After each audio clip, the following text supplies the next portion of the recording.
Welcome into Boulder Collegians baseball, live from the foot of the Flatirons. I am Jake Shapiro, the voice of the Boulder Collegians, joined by former general manager of the Los Angeles Dodgers and longtime Major League Baseball scout Dan Evans on color tonight, as well as Rockies bilingual broadcaster Jenna Garcia, who has our sidelines. We're really excited for today's matchup between the Boulder Collegians and the Rough Riders. The Collegians have hit a tough stretch here lately, falling yesterday 5-7, 8-7, or 8-11 rather, on the year in general. But there is some hope as Jake Olofsson, who turned in one of the best starts of the year down in Farmington, has the start for today. We'll have Dan tell you more about him in a second, but first, Jenna caught down with him down on the field just moments ago. So, Jake, this is like your fourth start for the Boulder Collegians. You've been one of the guys that has been a little bit more reliable for them. What do you want people to know about you as a pitcher and in this start? Just want them to know that I'm going to come out and try to dominate the zone. I just come out to compete every day, give my team the best chance that they can to win. Yeah, that's what I go out to do. Is there a pitch that you more heavily rely on, that you really go to when you get stuck in a tough situation? It depends on the situation. I feel comfortable with all my pitches, so I'm ready to throw them any full count. I can throw any one of my 4 pitches. Okay. And what do you expect from today's start as far as facing the Rough Riders? They've kind of dropped to the bottom tier of your guys' league. What do you expect to see from them?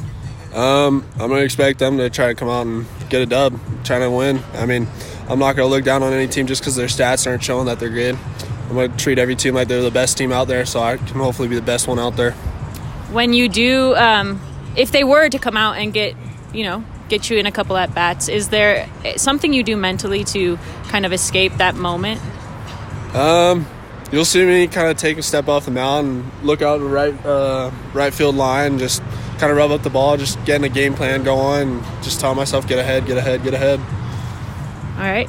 And most of this summer, and most of guys who come to the Boulder Collegians, they're really looking to improve their own game.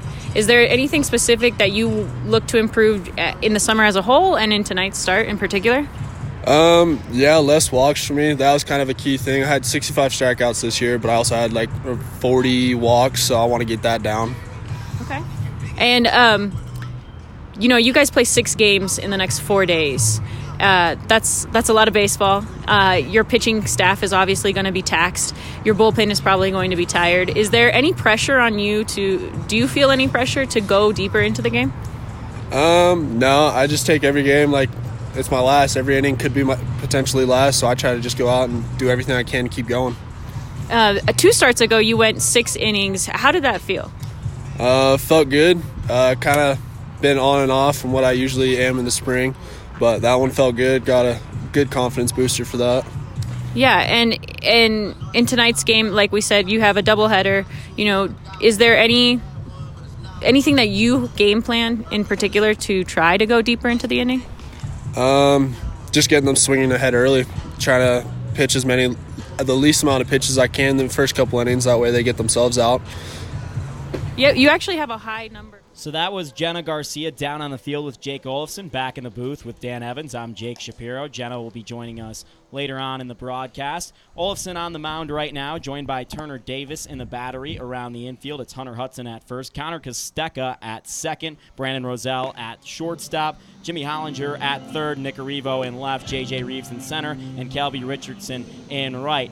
Dan, you've got a chance to see Jake Olofsson. What are going to be some of the keys for him to succeed today against the Rough Riders? Well, especially in the first game of a doubleheader, Jake, you need him to come out throwing strikes. He's been very efficient at that throughout his outings this season. He's a fastball slider, changeup guy, pitching from the third base side of the rubber. The key for Jake tonight is not only getting ahead, but getting guys out earlier in the count, maximizing his pitch count with the number of innings. So it'll all be about that for Jake Olofsson as he runs through that Rough Riders lineup. McLean, the center fielder, will lead them off, batting from the right side. Both these teams, the rare white uniforms. The Boulder Collegians are at home, playing at their home. Sometimes they play road games at home, but today, on the summer solstice, they are at home. First pitch from Olofsson, dots the strike zone, called a strike. Of course, most sunshine of the year today. We haven't seen the sun at all today in Boulder. We actually had some rain in the area. Batting practice was canceled, as was our pregame yoga event. So the 0-1 count. Olofsson looks into his catcher, Davis, winds up and delivers a fastball hit over the shortstop. Brandon Roselle on a couple hops over to first base in time. Called out by field umpire Abaducci. That's a good breaking ball, Jake. You know, early in the count, he gets ahead, 0-1, throws the ball down in the zone, gets a ball in the hole, 4 and out, a quick out, a 2-pitch at bat. Really key to getting off to a good start in this ball game. So Olofsson will have Scheifner, the third baseman, at the bat, the right-handed hitter. These two white uniforms remind me of the UCLA-USC football games annually in Los Angeles, where both teams can't decide on which team will wear the road uniforms because both stake LA as home. The Rough Riders aren't too far from home, making their way from Broomfield, the sports stable complex. If you've driven by on 36, that brand new complex, that's their home. Scheifner looks in on this fastball. It's hit over to the right side. Could get out of play, foul, and does. So throughout the broadcast, I will be asking Dan some questions about the process of the big leagues and the front office side of Major League Baseball and what you notice compared to, I guess, people that haven't been as initiated with the game. I don't think you've seen blue batters boxes in all of your time throughout both of the international play and the minor leagues. Not too often. They didn't have enough white. I was there when they were icing the box, and one of the players came up to the Eddie Toledo and said, "What do I do?" And he said, "Make it blue or yellow, your choice." So we have a little color distribution. The color wheel is all over Boulder today. It's a great day for that. Of course, it's a colorful month here in Boulder, Colorado. Olofsson looks in, 2-1 count. Into that long windup, rocks with the right leg, delivers, and fastball. It's called foul. I believe the batter just got a piece of that, came back and hit Davis. That's no fun. And the obligatory non-mound visit, mound visit. I always wondered this. When they made this rule in Major League Baseball to limit mound visits a couple years ago, did they put a special exception in for when the umpire or catcher gets hit somewhere they didn't want to be hit so they can stall for a little bit? Well, usually the umpire's discretion will be he will walk out to the mound with the catcher and then won't charge a visit. That's generally what occurs. And the reason that's the case simply is because the other team knows they're going to get the same problem. Davis had a situation that's a nightmare for any catcher when you have to slightly stand up and the bat's elevated, the foul ball goes directly down, and you have no protection in the lower half of the body. It's a really bad spot to be for a catcher. Of course, you want that guy to stay healthy. He's been one of the star players for the Collegians this year. A great power-hitting catcher who's bounced around from first base to catcher. Hit a walk-off home run last week here in Boulder. Been the highlight of the season thus far, as was Jake Olofsson's start on Thursday in Farmington against the Frackers when he went 6 innings, struck out 6, walked 1, and allowed, I believe, just 1 earned run in that start. So Olofsson on the 2-2 count after the slight delay looks at Scheifner and back into that windup. Rocks and fires. Curveball got him swinging. Scheifner not able to hold up on a ball in the dirt, and the Collegians have 2 away here in the top of the first. Really good breaking ball. Late in the count, he hasn't shown that good a breaking ball this early in the game thus far, and if he has that pitch, he's going to have a lot of success against this club. This is a younger team, mostly comprised of just graduated seniors and a bunch of freshmen, so the breaking ball will be an effective weapon. This is Whittington, the right fielder, also a right-handed batter. Slew of righties in this first inning. First pitch fastball, that's no question. If that's not called a strike, we've got problems. Well, and Jakey's one of those rarities. He's a bats right, throws left guy. There's been very few of those guys in the history of the game. Ricky Henderson's the best. There's only been like 12 or 13 in the history of big league baseball. That's one of the favorite things me and your friend, our friend Manny Randawa of MLB.com, as that pitch is called a strike, do. We try to find guys that are right-handed batters and left-handed throwers. There's a couple pitchers, but outside of that, we can never find anyone active in Major League Baseball. It's probably the worst combination you could probably be. Yeah. And, of course, you've got a Hall of Famer, one that you were in charge of. You were the boss of at one point in Ricky Henderson. But he's like the only one who's really been an impact player in the big leagues in the history of the sport.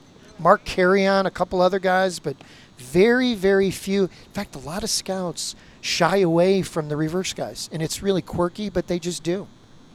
Well, there has to be some scaredness of left-handed pitchers or right-handed pitchers that bat left and vice versa there, because of their outside shoulder is their throwing shoulder, and last thing you want is them taking a 98-mile-an-hour fastball to their throwing shoulder. 2-1 pitch, or 1-2 pitch rather, and that makes it 2-2, so we're at 2 balls either way, given my mistake or the actual umpire deeming it a ball. Whittington's been one of the best offensive performers for the Rough Riders. He's 3 home runs already this year. Hit a ball out last night. He's been a middle of the order, real solid contributor for this club. Collegians in a tough week, and as you heard Jenna say at the top of the broadcast, 6 games in 4 days, a chance to correct that. Fastball misses high, and it's the first 3-ball count for the pitcher, Jake Olofsson.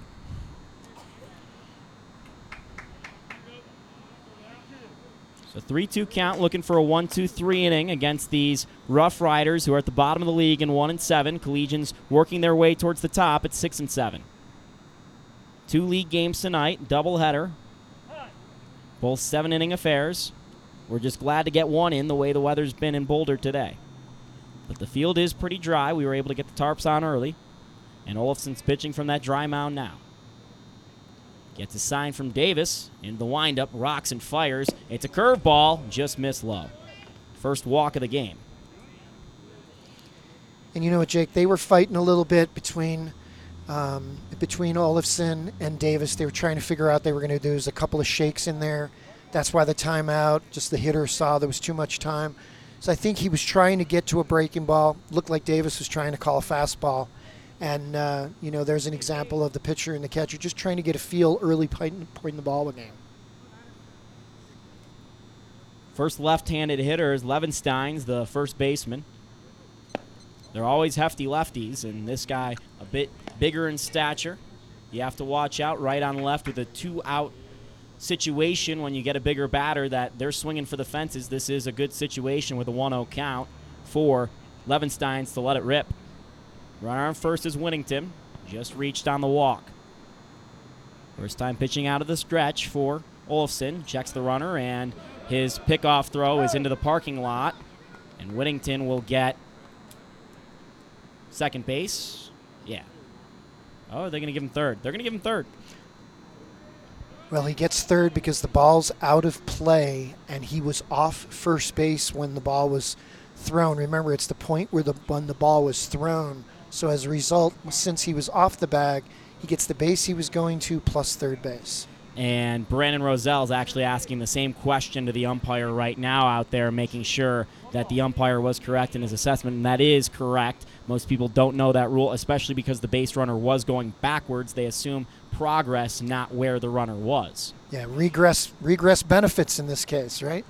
No doubt. 1-0 count. Pitch called a strike on the outside. My favorite pitch in baseball, a fastball on the outside. Growing up a big fan of Greg Maddux, watching him for the Cubs. I mean, that 91-mile-an-hour fastball, maybe 91-mile-an-hour fastball on the outside, taught me a lot about how to play the game.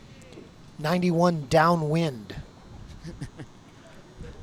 It's that high jump thing with wind-aided records. I had to deal with that covering the state track championship a few weeks ago.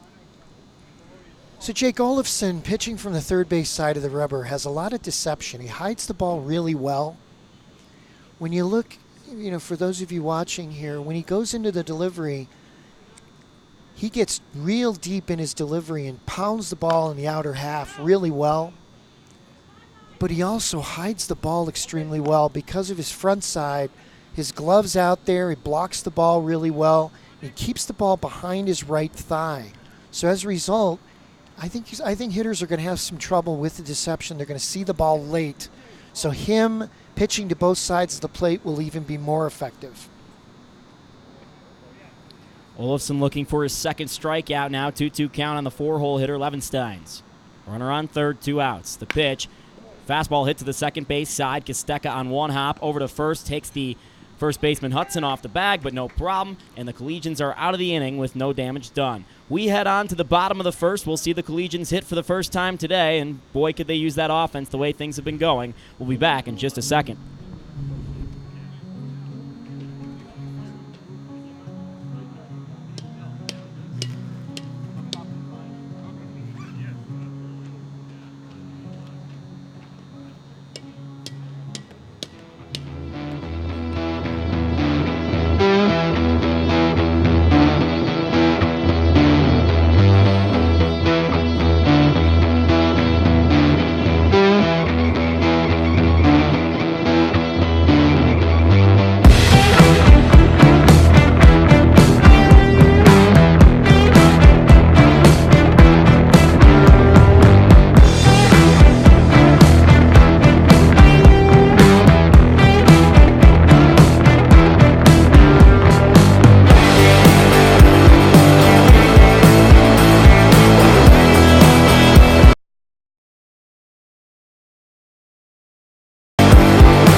Back in Boulder, Colorado, it is Jake Shapiro joined by Dan Evans. Third person in the booth is Jenna Garcia, and she's actually down on the sidelines by the Collegians dugout. Jenna, what do you have for us? You know, Jake, it is pretty cold out here. My hands are already feeling cold, and I have been sitting in the booth with you guys for a bit there. It's about 56 degrees on the field with 70% chance of rain, so we might be in a delay pretty quickly here. The grass does look fairly dry, but as you can see from where you're sitting, it is a little bit muddier than usual at the plate. Awesome. Thanks, Jenna. Stay with us for a second. As J.J. Reeves strides in for the Collegians, he leads off, Nick Arrivo to follow, and Hunter Hudson, the first baseman, batting 3 tonight. Brandon Roselle, the shortstop, batting 4th. Then Turner Davis, Connor Kostecka, Kelby Richardson, Chris Jimenez, and Jimmy Hollinger. J.J. Reeves ahead in the count right now. The pitcher is Solomon for the Rough Riders, right-handed pitcher. And Jenna, you actually got to catch up with some of the guys before the game and check out on the attitude of the players as Reeves check swings on the bunt and will be called a strike. What was the feeling down there at the dugout? What's it like down there right now?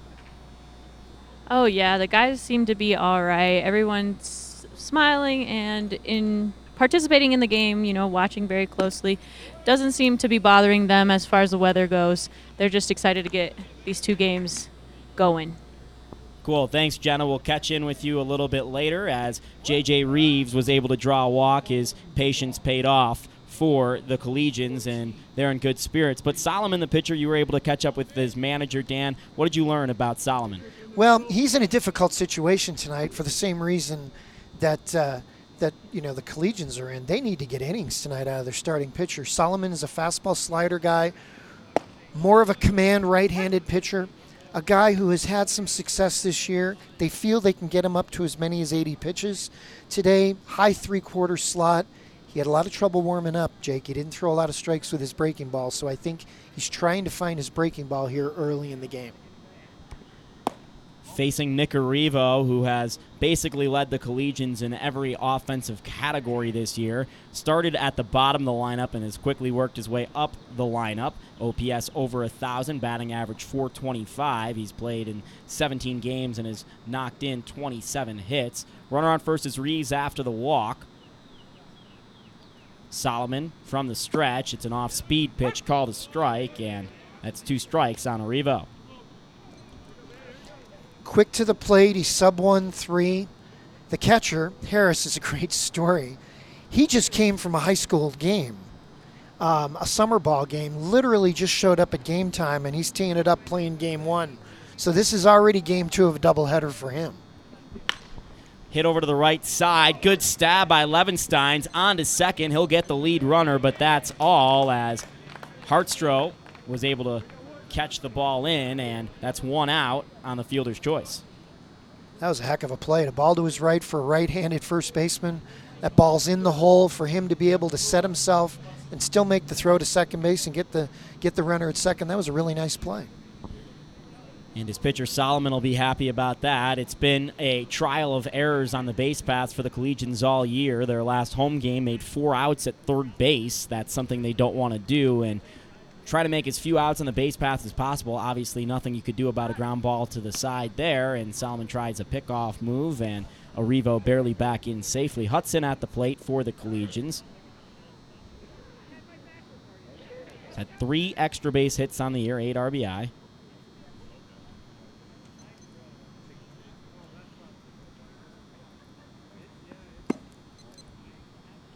Watches a ball there.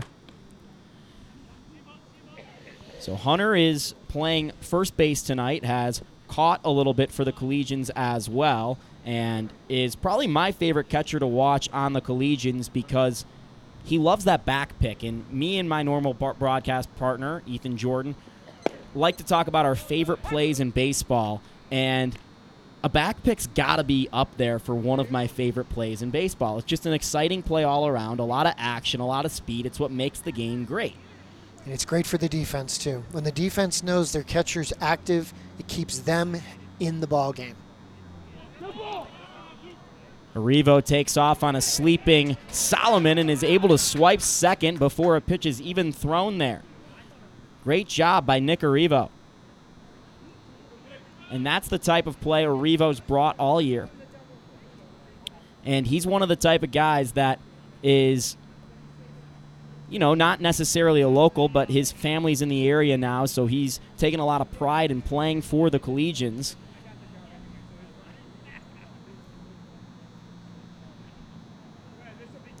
Solomon delivers here, just misses. Well, Arrivo showed some real good instincts. He knew he was dead. So instead, he got a great jump, Jake. And Solomon was struggling a little bit trying to throw strikes, so his focus was on the hitter. Arrivo got a good jump, but then when he knew he was going to be out, but instead he went aggressive into the bag. And I believe, more than anything, I think Hartojo wasn't ready for him being that aggressive coming into second base. That's tough, and that's the sign of Arrivo, who's played a lot in college. The Collegians don't have a lot of those guys. They've had a lot of guys that are just ending their freshman year that haven't played a lot, and Arrivo has gotten a lot of playing time, and it's shown in the Collegian stat book and on plays like that where he has the intelligence and the knowledge to know, hey, I'm kind of screwed. I might as well try my best here and go as hard as I can into the base. Solomon out of the stretch, kicks and fires. Hudson over to the first base side. That lands fair. That's at least 1. Arrivo coming around third. He'll be able to score. Hunter Hudson stops at first with an RBI single to start off the scoring here in the bottom of the first. Well, he got himself in a good count, a 3-1 pitch in the inner half, and knew what to do with it. Key for me, with a guy on second base, you're trying to advance him, and not only did he get a good pitch to hit, but he took the ball on the right side of the field, which is just instinctively good hitting, Jake. Moving that runner to third base is the key on that play, and getting him to score is a bonus.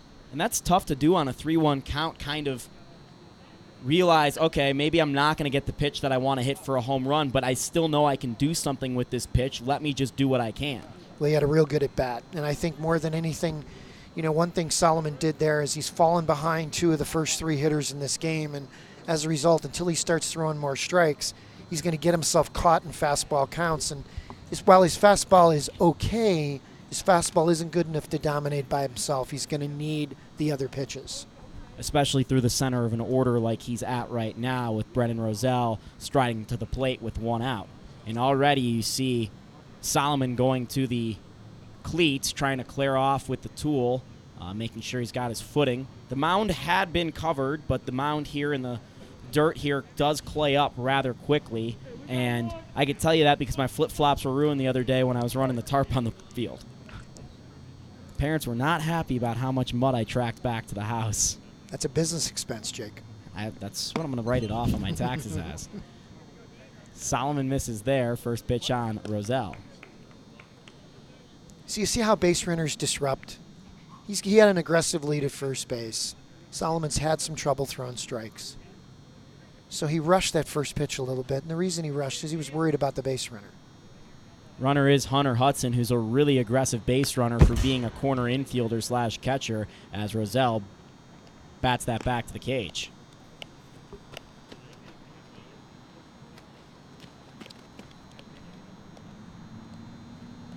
Roselle's been the shortstop most of the year for the Collegians, comes from Long Beach State. He's a dirtbag.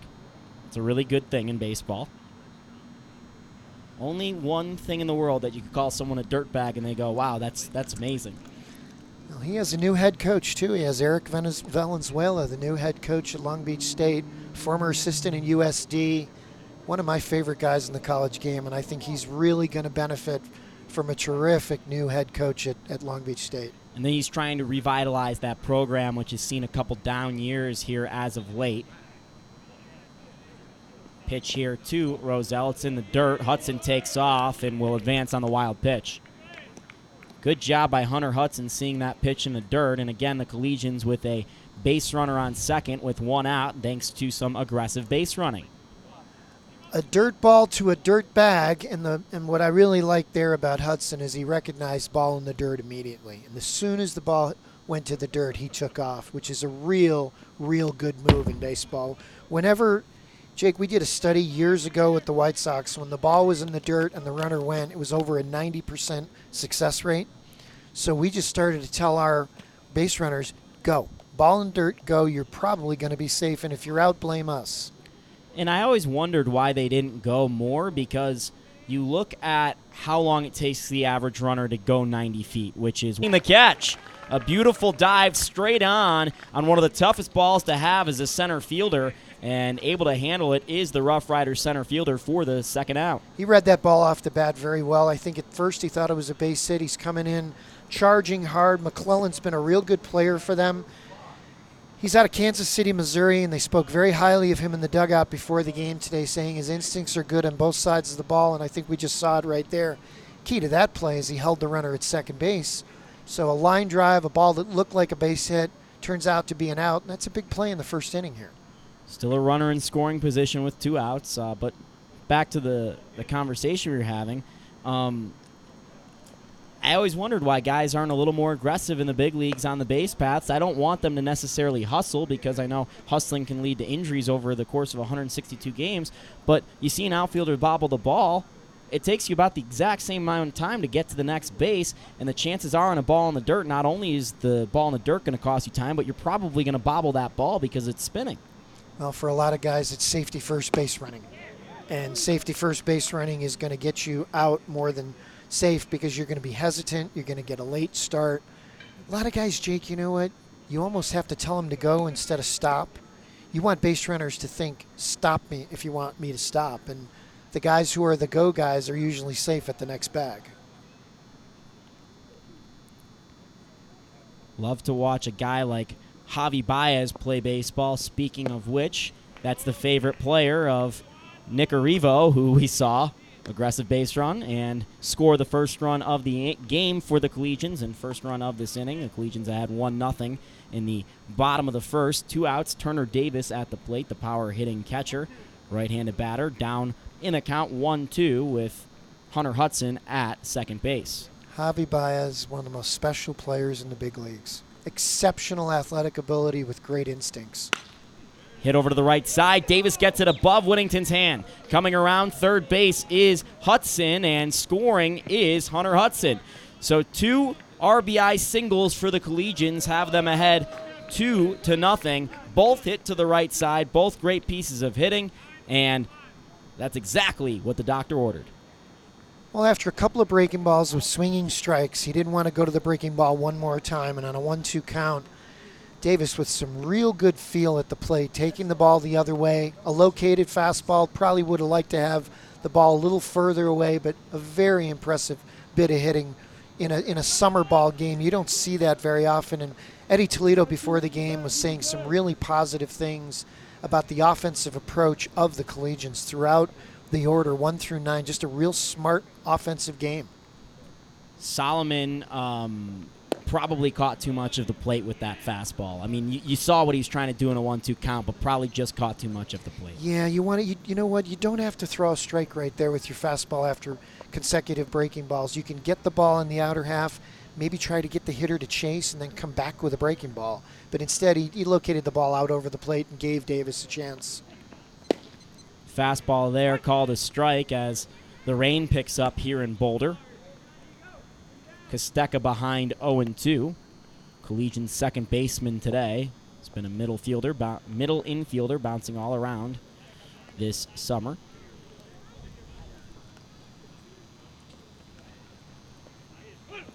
Runner takes off, ball hit to the right side. That spelled good things for the Collegians, but not here as the second baseman takes it over to first for the third out of the inning, but not before the Collegians were able to get 2 in the bottom of the first. They lead 2-0 here in Boulder, Colorado.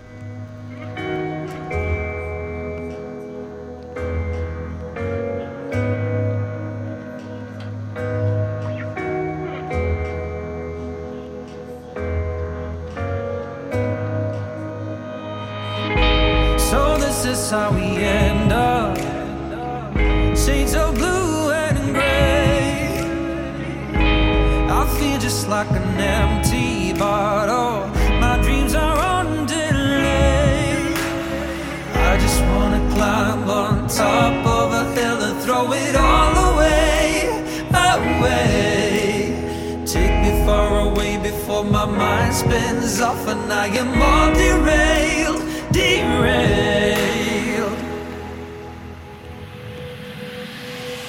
Just drive all the way to the rainbow's end. Just drive, and we'll never turn our backs again.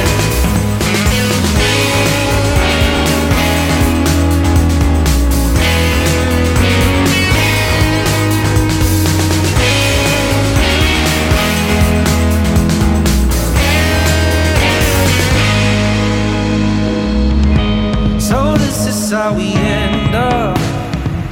The game is set to play. Every day remains the same now. One decision we obey. Back in Boulder, Colorado, and spawn in Spain and pray for rain. We're doing the opposite here. Of course, that was the famous line about the Boston Braves, the only good Boston Braves team ever that had Warren Spahn and Johnny Sane pitching for them, and both guys almost won Cy Youngs that year. I don't know which one won the Cy Young, but both of them were definitely Cy Young caliber pitchers. Is that the Miracle Braves, Dan? As this ball's hit into left center field. Going back is Arrivo looking into the rain. This is a tough play, and Arrivo able to reach out with his left hand and make that catch. Yes, and Warren Spahn is the winningest left-handed pitcher in the history of the game. 363 wins. Huh. That's a good trivia question. You know what I had Ethan on the other day? Most home runs out of anyone with the last name that starts with the letter Q. Wow. Giving them up or hitting them? Hitting them. Hitter. Okay. Wow. Shortstop Hartstow at the plate. Misses wide. This is Olafson's second inning of work. Starter for today. I'm really appreciating the fact when he really rears back and wants to get a little extra on his fastball, you see the leg swing.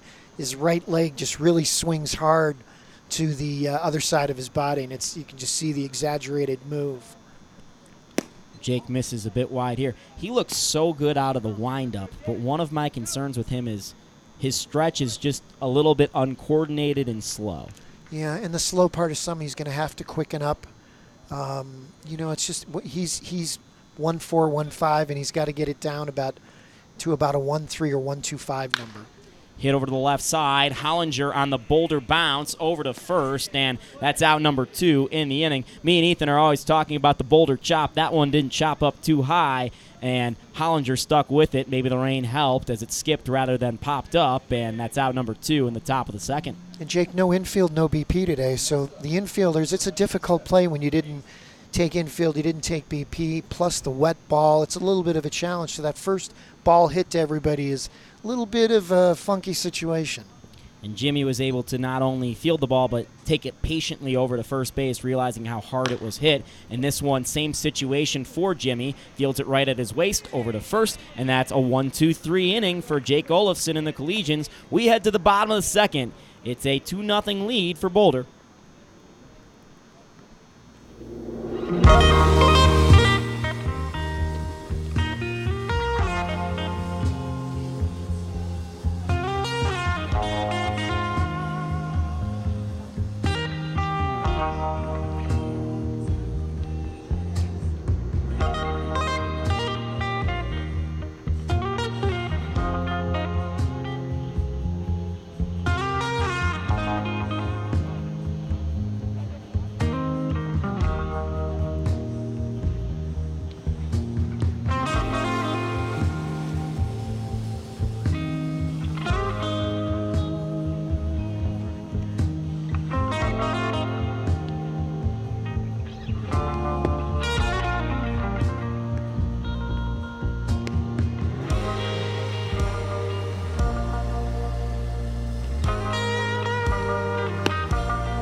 Back with Dan Evans upstairs. It's Jake Shapiro in Boulder, Colorado. Collegians leading 2-0 over the Rough Riders.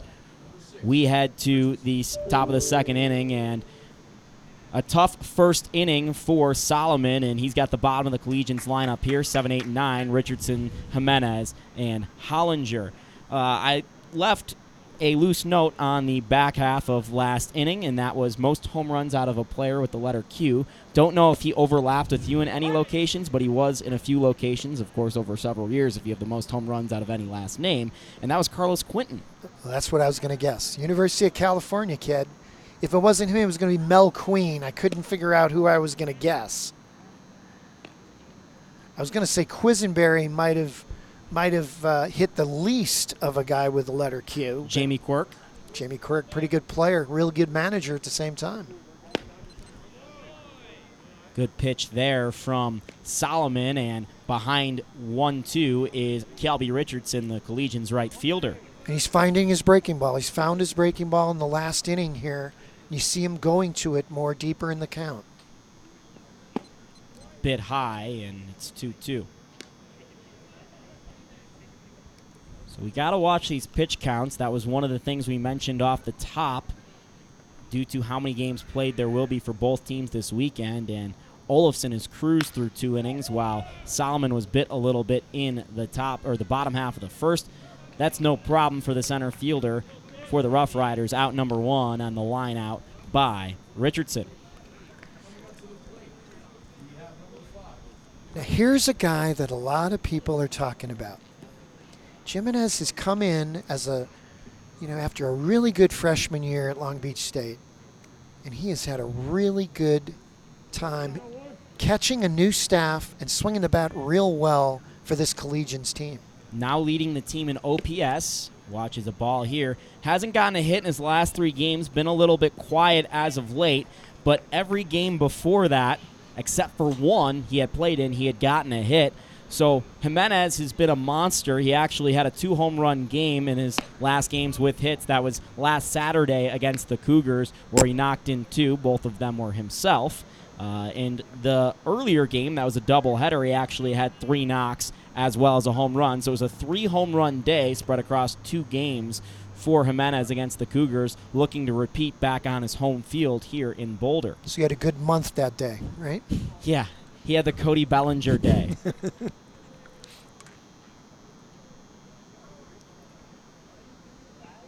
Jimenez watches a curveball that tried the front door, but the door was not opened by the Butler. And I like the fact he had no give on that pitch. A 2-0. I'll just pretend like I didn't hear that one. I got everyone else laughing up here. You had to let it sit in silence. That's the only thing you could do with that. Foul back to the screen. Green light on a 3-0.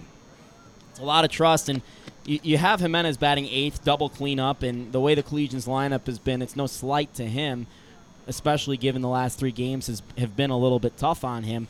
But this is a good spot for him with 1 out and Hollinger behind him. Hollinger's been pretty good at getting on base. Back to the screen, it'll be 3-2. And Jake, I like manager Eddie Toledo giving him the green light 3-0 when he struggled a little bit the last couple days. It's a confidence builder. You know, when you're at the plate, you're struggling a little bit, you're just looking for a green light, you're looking for something to feel good about. Just the manager giving you that with a 3-0 count just builds your confidence a little bit and shows that he hasn't lost his confidence in you. Jimenez was recruited by Tennessee, Texas A&M, and UC Riverside. Chose Long Beach State and hits it over to the third base side. Scheifner couldn't handle a tough hop, and reaching first is Jimenez. So score probably an infield single. That was a rough play for Scheifner to make, and Jimenez has his first hit in a couple of days. And Scheifner's usually their right fielder. This is the first game he's played all year at third base.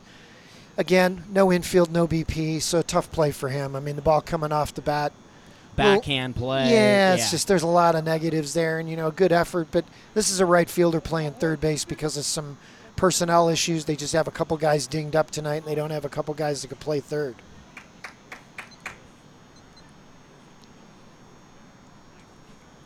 Collegians official scorer scored it a single as well, is checking on that. Hollinger swings at a pitch in the dirt. It's a strike, but still a good thing for the Collegians as Jimenez advances the 90 feet. Hollinger, like our buddy on PA Brady today, goes to Metro. Do you agree with the scorer's decision there, the infield single? I do. Okay. Me too. Tough play on a wet track. Wet track. Love that phrase in baseball. Ball goes a bit outside. That's a Chicago phrase right there, a wet track. It's completely a Chicago story right there. Dan, like I, grew up a Cubs fan on the north side of Chicago. I did not grow up, Jake. I just got older. I'm trying to join the same plan. Yeah, I used to sneak into Wrigley Field, Jake, when I was a kid. In high school, elementary school, I was less than a mile away, so I would climb into the left field stands after games in elementary school. And when I finally worked for the Cubs at age 40, I explained to everybody in stadium operations how I did it. Ball misses low. How did you do it? Because my dad used to do it too. I wonder if it's the same way. It's the same bricks, most likely. There's about 3 bricks. You can jump in. All you got to do is get somebody to hoist you up about halfway and The last guy, you just pulled him in. My dad did trees and bricks, so I think it was the same way. Beautiful. I love it. And it was so funny. My first day on the job with the Cubs, I had a credential, and I thought to myself, you know what? This is the ballpark that I used to sneak into, and now I use a credential. I still haven't paid to go in here. Pitch here misses, and it's a walk to Hollinger. Top of the lineup coming back up for the Collegians here in the second inning. 2-0 they lead with one out. It's J.J. Reeves who walked his first time. What I will say is there is a similarity between Scott Carpenter Park and Wrigley Field. It's not that Joe Madden played here for the Boulder Collegians and now manages the Cubs. It's that if you look out into the outfield, you got 334 to the left field line, 320 to the right field line, but in between, there is some ivy. There is some ivy. And you know what? I don't know if that's on purpose, though. Yeah, this could be not a Parks and Rec move. This just could be Mother Nature taking care of the field a little bit. Inside to the backstop, and another 90 for both Collegians base runners. It'll be second and third with one away, and J.J. Reeves at the plate. Opening night, J.J. Reeves showed me such good patience, good discipline, good feel for who he is as a hitter. Took the ball the other way a lot, deep counts, knew the strike zone. Haven't seen him much since opening night, but really made an impression on me of kind of understanding his game and understanding his offensive skills. JJ tied for the team lead in walks with Hunter Hudson, who's on deck for the Collegians. Ball misses high. It's 2-0 on JJ. Solomon's fallen behind 7 of the first 10 hitters he's faced. He's been pitching from behind throughout the count, and that's going to be a difficult way for him to get deeper into the ballgame. Smacked over to the right side, settling under it is Whittington. Tagging up from third base is Jimenez. The throw takes the catcher up the line. It'll be 3-0 Collegians. Another station-to-station play for the Collegians, and that's how they've done all 3 runs thus far. And with 2 outs in the bottom of the second, they lead 3-0. One thing we've learned early in this ballgame, 3 different plays, Whittington can really throw in right field. He's had 3 real strong throws from right field, which you don't see as much today, especially at the younger levels. Kids just don't have the same throwing arms as they have had in 20 or 30 years past. So seeing a good arm in right field today. Pitcher rocks and fires, misses wide. This is Nicarivo for the Collegians. Hunter Hudson now on deck. Is that because a lot of the great arms are now pitching, or is that because there's something else happening with the way kids are developed? I don't think there's a lot of attention to throwing programs at the high school and travel ball level. A lot of teams, the kids just show up and play, and coaches don't do a real good job with arm health, and as a result, they don't throw very much. They don't throw as much as they used to. I think especially early in the game before guys are really loose, there's an ability to take extra bases because outfielders aren't ready to throw. Solomon misses inside and behind in another account. It's his 5th 3-ball count in 11 hitters. So, he's struggling a little bit with the mound. The surface is not dry. It's not conducive, to a real good feel for his landing leg. But at the same time, he's not finishing his pitches. He's up in the zone a lot. And I think part of the problem is he hasn't had a real good feel for his changeup and his breaking ball, and he's just struggling to find his command. But I like the way he's battling through it so far. The rain has tempered off. The lights have taken over, and this pitch misses very high. And how much of that can get in a player's head where, okay, maybe I'm a little bit off with my breaking ball because of the mound and stuff that's kind of out of my control, but then I let it get into my head, and now it's really, really missing. Now, Jake, very few young pitchers can correct mid-inning. Very, very few have the feel, the understanding, the composure to take what's going bad and self-correct. Most kids at this age need their pitching coach to come out and help them, or a catcher to come out and help them, and that's what summer ball's for. It's to learn your game and learn your personal pluses and minuses and try to correct. First pitch fouled away as Hudson was swinging despite the first pitch walk there. So there's runners on first and third, one already across in the second. 3-0 the Collegians lead. Hunter Hudson, yes, did single his last time, brought in an RBI, looking for another RBI here. 0-1 Solomon in his second inning of work and delivers a strike. He'll be behind 0-2. Nick Arrivo moves up into scoring position on a stolen base. His second of the game. And what I like there is Solomon wasn't concerned about the base runner. He's just trying to get this hitter out. 3-hole hitter. Tagged him last time for a base knock, so I think instead of worrying about the base runner, he's just trying to get the out. Misses too far wide this time. Better than the last time he threw that pitch, which was a Turner Davis RBI single. 2-1 the count, or 1-2 the count. Second and third, 2 away in the second. Solomon trying to keep the Rough Riders in it here early. The pitch fouled back to the screen.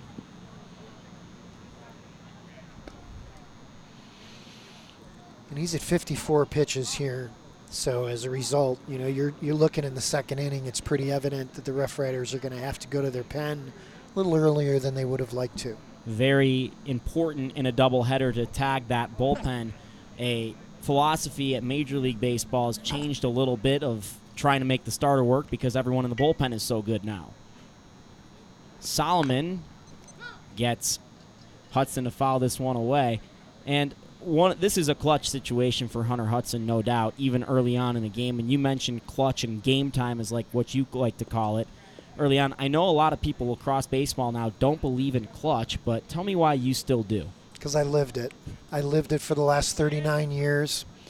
Candidly, you know, there's about 4 or 5 times during the game that are difference makers, that are difference between winning and losing a ball game. And you can feel it on the field. You can feel it if you're really watching pitch by pitch. I don't want to name drop here, Jake, but Tom Seaver is probably the most cerebral player I've ever been around. And Seaver said it's knowing that it's that point of the game, knowing that you need to get an out right here or to get a base hit.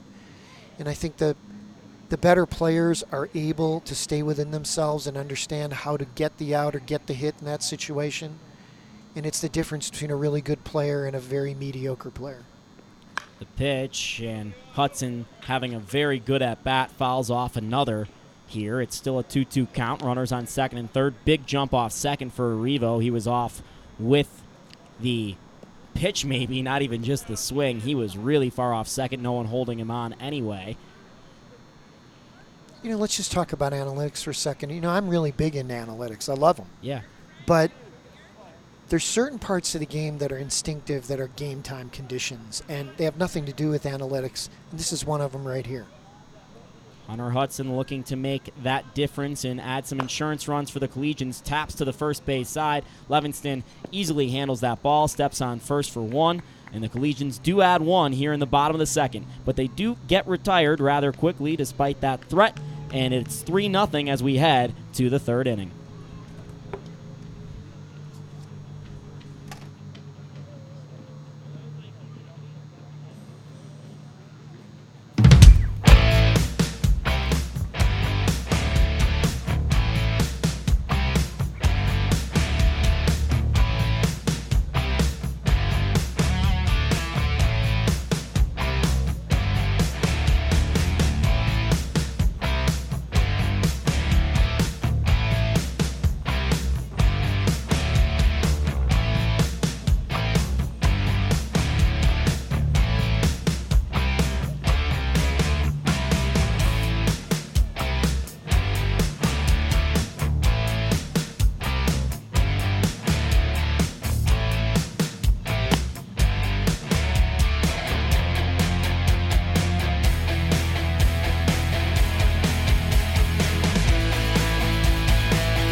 Back for the top of the third inning, it's Jake Shapiro and Dan Evans, longtime baseball person who's done basically everything in the game, and Jenna Garcia, bilingual broadcaster, covers the Colorado Rockies and the Denver Nuggets. On the mound in his third inning of work is Jake Olofsson, worked a 1-2-3 top of the second, and he's got 8, 9, and 1 right here. It's Crenshaw, the second baseman, striding in, watches a ball for the first time. Wanted to talk about the draft a little bit. Jenna covered the draft last night. Denver Nuggets took Bol Bol. We were talking about that a little bit before the game.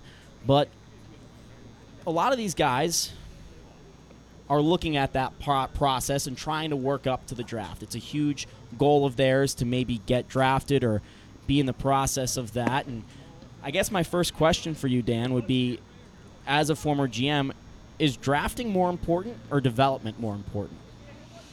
Well, you can't develop them if you don't have them.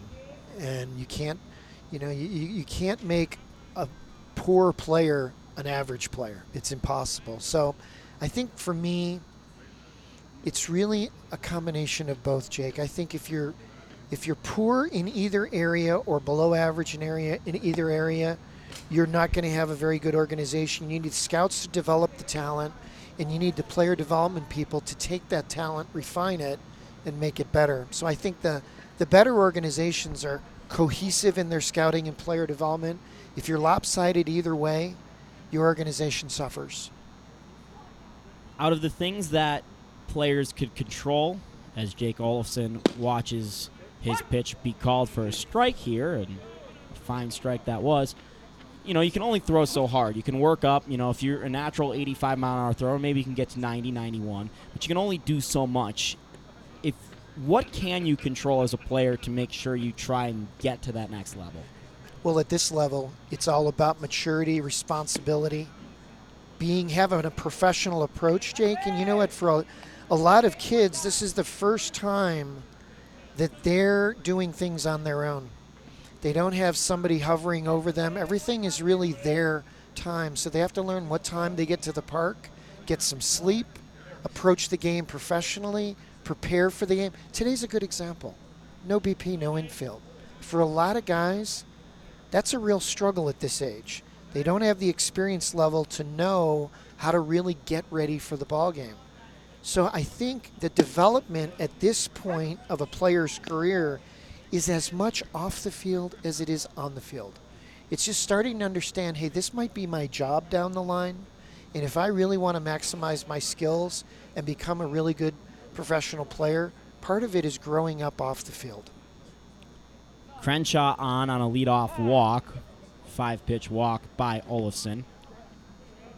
Harris the batter, the count 0-1 with the runner on first base. Collegians ahead by the count of 3-0 here in the third. 7-inning affair between these two teams. League game.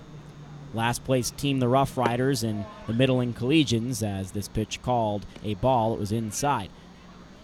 So last night when we watched the NFL draft or the NBA draft, and tonight with the NHL draft, one of the things that was of curiosity to me when I always watch the NFL draft is there's so much evaluation given to how far people throw, and whether it's on one knee as a quarterback, something completely arbitrary as Olofsson's pickoff attempt gets into right field, but good backup by Kelby Richardson will only make it 90 feet on the error by Olofsson.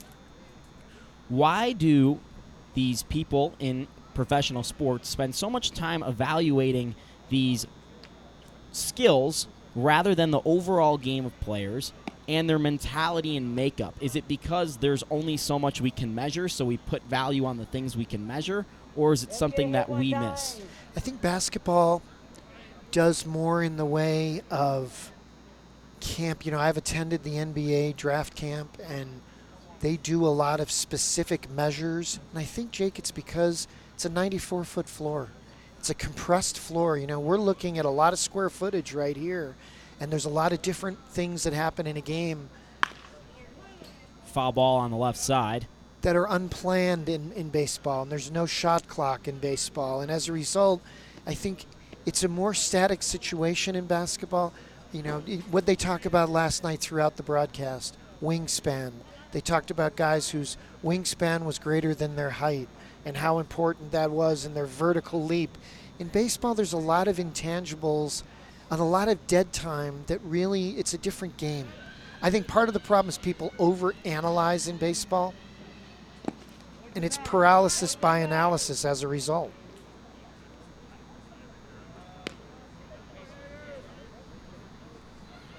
Olofsson struggling a bit with command.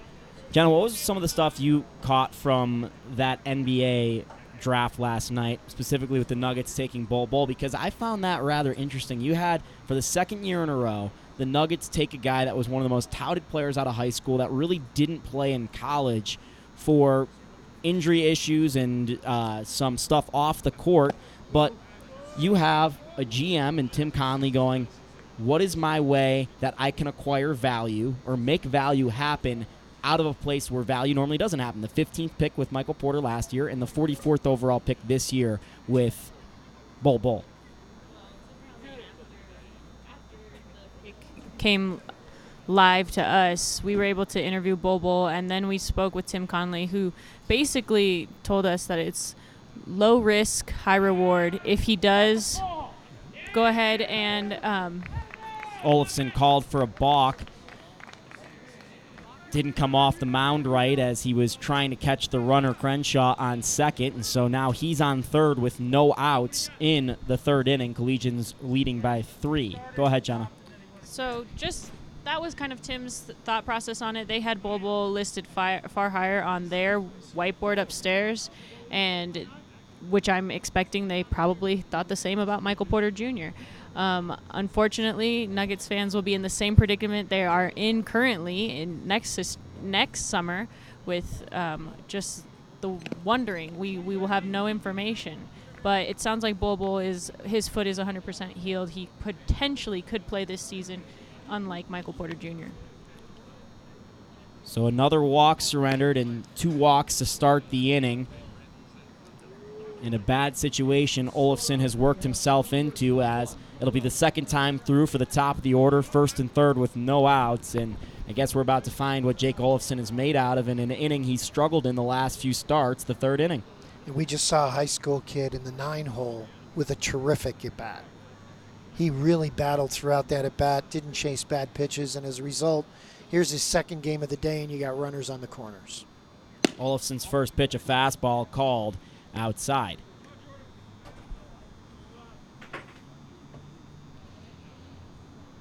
This is McLean, the center fielder, grounded out to the shortstop in his first at-bat on 2 pitches.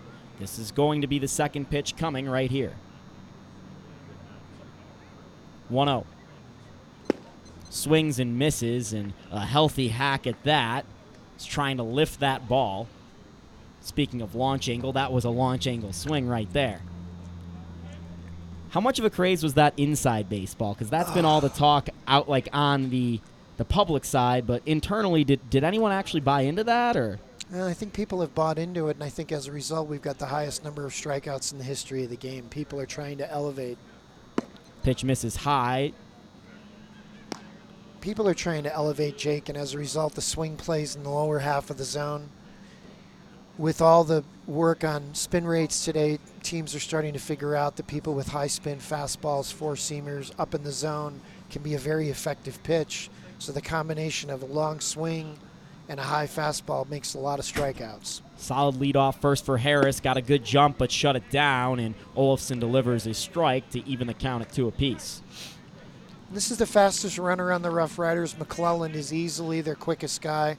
So a double play is probably not going to occur, even though it's a soft infield. So I think what you'll see here is most likely you'll see a little bigger lead in a 2-2 and maybe a huge lead in a 3-2, trying to get to second base, seeing if they can extend this inning further.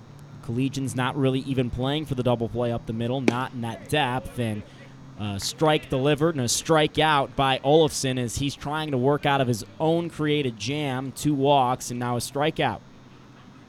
It was a fastball, wasn't it? Sure was. And after consecutive walks to come back with a real efficient 2-2 strikeout, that's a big deal. He's only thrown 38 pitches throughout these first 3 innings, so it's been a real good start so far. Scheifner up, struck out, swinging on a curveball last time. Harris takes off for second base, hit and run right back up the middle, stepping on the bag, getting him in time, and taking it off the bag on the throw was Kostecka. Great play by Connor Kostecka, fielding it on the backhand, stepping on second, throwing on to first for 2, and the Collegians are out of a first and third with no outs with no problem. 1, 2, 3 after they got into that jam, and Jake Olfson works out of it. We head to the bottom of the third, Collegians leading 3-0.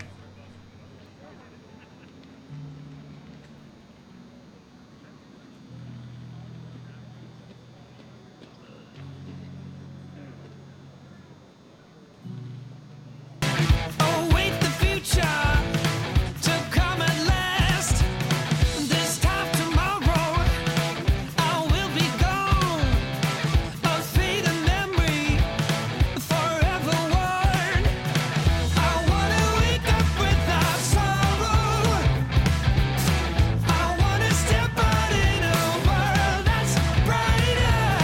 We are the people of tomorrow. We stand together, raise our hands up higher, higher, higher. We raise our hands up to the sky, higher, higher. We raise our hands up to the sky.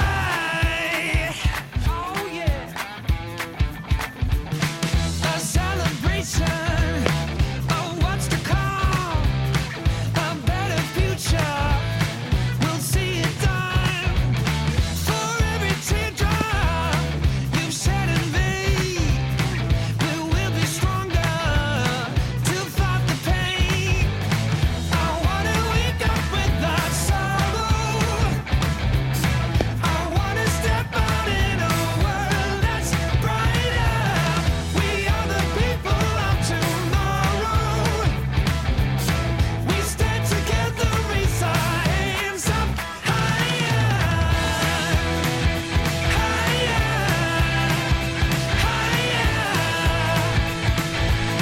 We raise our hands up to the sky. Back for the third inning in the bottom half. The Collegians ahead 3-0. Hey, I want to tell you about next Wednesday. We're hosting the RMBL All-Star Game and Home Run Derby right here at Scott Carpenter Park, so make sure you see all the All-Stars from around the RMBL right here at 29th and Arapahoe in Boulder, Colorado. We'll have a couple Collegians in that, and we're sure to have a special broadcast of the Home Run Derby, trying to get our producer-engineer, Mitch Sanchez, to let me on the field, because the closer I get to the action, the happier I am.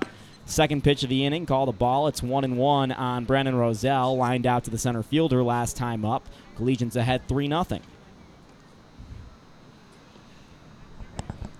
Two of us, I've never hit a home run. Dan was telling me he hit a home run out of Safeco Field one time. I did, but it was batting practice. Doesn't matter. It does. I mean, I went out in Tiger Stadium and I hit the wall in Fenway, but those were BP extraordinaire moments that, let's just say, Jake, nobody knows about it but me. You know, it's like I was goofing around like it was serious, and all my buddies on the team are like, what are you doing, man? It's BP. Come on. I'll tell you about my best hit right now after this pitch. It's a ball in the dirt in Roselle's 2-1. It was my sophomore year of high school playing on this field, and I lined a ball down the third base line. It was a triple, and the ball landed at the edge of the infield dirt down the left field line. That's as far as I ever really hit a ball. So you crushed. I crushed it, man. I was a really good hitter. Did you get a big blister out of that one? Hit over the left side between Harstow and Scheifner. Scheifner will handle it on a hop and over to first, scooped up by Levenstein, and that's out number 1 in the third inning. What a good pick from Levenstein right there. That ball skipped on him on a wet surface. He made that play look pretty easy, and that was anything but. Couple really nice plays over there at first base tonight. Had a diving stop earlier. So the ball got to the end of the infield, huh? The ball got all the way to the end of the infield and then took a really hard roll into the left field corner. And I got all the way to third base. I bet you it created a huge divot too, right? Maybe. It might have been like that play we saw earlier that was scored in a triple, but maybe would have been fielded by a better third baseman had one of the two teammates that played at high school together, who are the two best third basemen in Major League Baseball. Isn't that an unbelievable story? Yes. Nolan Arenado and I his high saw school those two teammate. kids play against each other, play on the same team too. It was pretty impressive left side of the infield. Oh, I'm sure. As a swing and a miss there by Turner Davis. He's behind 0-2. We had here, one of my Legion years, a player who went to Neosho at third base who was really good infielder, and then our shortstop was David Bodie, who is obviously crushing it for the Cubs now, but that was the best left side I saw at any high school here around Colorado. The best battery at the high school level here at Colorado had to have been Greg Bird, catching and pitching sometimes, yes, to, I'm spacing on his name, the Baltimore Orioles kid from Colorado. Oof. I'm drawing a blank on this one. I'm still thinking Swinging about a miss Bodie. and a strikeout on the curveball. Find out real quick. Last year, Jake, I went to see Bodie. We had a possible trade with the Cubs. I went to Iowa, and I just fell in love with the way he played. I did not know that he was a local. So I came back and I mentioned to a friend of mine. He said, "Hey, listen, that kid can really play." And you know what I liked about Bodie, and I think what's made Bodie a real fan favorite and a real favorite of the Cubs, is his versatility and his ability to hit the fastball, and that's pretty darn good. He was so good in high school. Obviously, his dad's a legendary coach, Bob Bodie. Yep. Won a couple state titles up at Niwot. But what always sticks out to me, especially at Legion level, these summer ball games, your teammates don't necessarily help you too much in the summer. Dave was trying to make everybody better, and that always stuck with me. And he still remembers my name. Whenever I go and see him, I saw him the other day, and he was more than happy to see me. Obviously, he's got a wife and kids now. I mean, he's all grown up, even though he's 2 years older than me, which is quite amazing. Multi-year contract. And he signed that multi-year contract rather early compared to a lot of guys. And, yeah, I mean, you have to love the way he plays the game, because you talk about playing the game the right way, and there's not necessarily a description for it, just guys and examples of people who do it, and Dave is one of those guys. Well, but you just brought something up about being selfish. And listen, Jake, it's real easy in summer ball to be really selfish. You're not going to play with these guys again. They're gone. August, you'll never see them again, most likely. So for a lot of guys, these guys are mercenaries. They're coming in here to play. For a lot of players, they just don't worry about their teammates, and they're here to get themselves better. For Bodie to be even a step above that, that's really impressive. 1-2 pitch, it misses wide. He did so much that was so impressive at this level. And you were talking about clutch earlier. He has the most walk-offs in baseball, I believe, the last two years. Isn't that amazing? Yeah, and he hadn't even been up the last 2 years consistently. I can tell you in June last year, he was in Des Moines, Iowa, because I saw him for 5 straight days. Right. Swing and a miss by Connor Kostecka, and the Collegians go down in order. But I do want to mention the pitcher that I was talking about. I remember the name, Kevin Gossman. Oh, so gosh. Kevin Gossman and Greg Bird made up a battery, and in the state playoffs, the first round one year, we took them to extras, and then Greg Bird made sure it didn't go any longer than that. We head to the top of the fourth. It's 3-0 Collegians here in Boulder, Colorado.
3-4-5 in the fourth inning for the Rough Riders. Collegians ahead 3-0 in Boulder, Colorado, foot of the Flatirons. And we're talking about hiking earlier today. No better place to hike. Maybe not today, the day to hike, but got a lot of sunlight, or we were supposed to, until these rainstorms came in, and we're expecting some more rain in the forecast. Hopefully we'll be able to get both games of this scheduled doubleheader in. As Ernie Banks once said, let's play two. And, hey, whatever the weather is for me, I'm down to play two any day. I think he was talking about a good forecast, but I don't care. If it's snowing, let's play two. But we got a real break that we were able to get this game started on time, because this morning it sure looked like it was really not going to happen. Swing and a miss, or a foul tip, rather, called on Winnington as Jake Olofsson out in his fourth inning of work, already probably his second best start of the year, as he's working really well against these Rough Riders. This is his second time through the lineup. First time up, Winnington drew a walk. 1-1 on the right fielder, curveball, front doors, and that time the Butler does answer. Jake, I think one thing that's happened with the wet mound, it's really helped Olofsson. He has a tendency to land on his left heel, spin off, and go to a 45-degree towards first base. But with the mound being soft, when he lands, his leg is basically stuck, and as a result, his command has been really good. And a called strike three. Olofsson gets another one to go, his third strikeout of the game, and the first out here in the top of the fourth. And when I say that, usually when a pitcher lands and he lands on his heel and not the front part of his foot, he has a very difficult time pitching to one side of the plate. But now, as a result of the softer mound, he's not able to spin quite as much, and his command of the strike zone has been pretty darn good except for one segment of the game. It was back-to-back hitters. It was 2 walks in a row to start the last inning. The Collegians got a strikeout, then a double play to get out of it, and brings up Levenstein to the plate. The first baseman grounded out to the second baseman last time up. That was in the first inning, but he's been phenomenal out on the field. He's made a couple really good plays. Broken bat over to the left side. Tough play on a bare hand over to first, and Jimmy Hollinger able to take care of that for the second out. One hand the hop, threw it all in one motion over to first base. Probably did it a little even prettier than he had to. Well, that is a piece of wood that will never be used again. There's very little of that bat left on the planet. He got way in on that pitch. And, Jake, I think that's a result of using a changeup to get him out last time, so the fastball got him in. Brings up Smith. He flew out to the left fielder, and Olofsson absolutely cruising right now. Fastball just missed outside, and behind he's rarely been today. He's been so efficient. 47 pitches here with 2 outs in the fourth inning.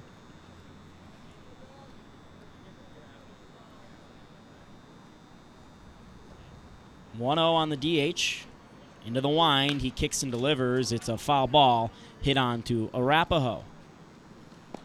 I always wanted the sound effect so I could play a car crash window every time a foul ball is hit here. It always gets at least one kid. It's the best. Yeah. Whoa, it hit a car, it broke a window? Yeah, you could either do the screech or you could hit a broken window, and you'd have everybody in the ballpark looking for their car. One of the best things of minor league baseball.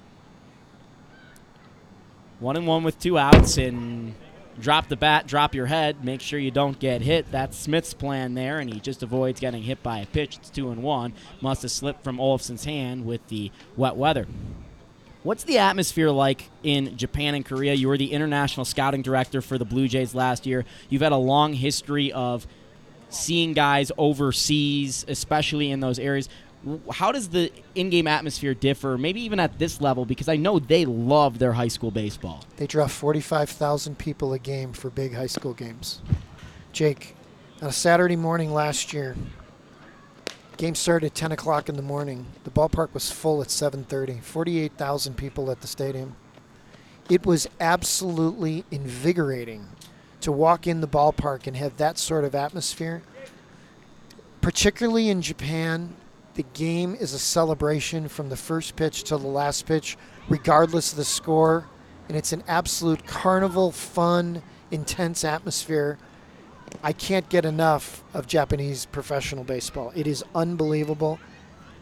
They don't cheer against the other team, they cheer for theirs. So subsequently, you have an energy level and a noise level that is unmatched anywhere. It's like going to the Final Four in the first pitch of the game. Full count on Smith. Olafson looking to make this a 1-2-3 inning. Into the line, he taps a couple times, fires, and it's a liner over to the right side. Richardson settling under it, and he gets his 1-2-3 inning. A strikeout, a ground out, and a flyout. We head to the bottom of the fourth. Collegians leading 3-0.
Back for the bottom of the fourth, and of course 4 is a special number for me because I was born on May 4th. Dan Evans, we were talking about the Blackhawks because the NHL draft is going on right now, and our beloved Blackhawks picked 3rd overall tonight, and the Avalanche picked 4th. So a big draft for both us and the local team here in town as the Collegians take their bat here in the home half of the fourth. It's 7, 8, and 9. Last time they had this lineup up, they were able to draw one across. That was in the bottom of the second. First hit of the inning is through the left side of the infield, and it's Kelby Richardson leading off with a single.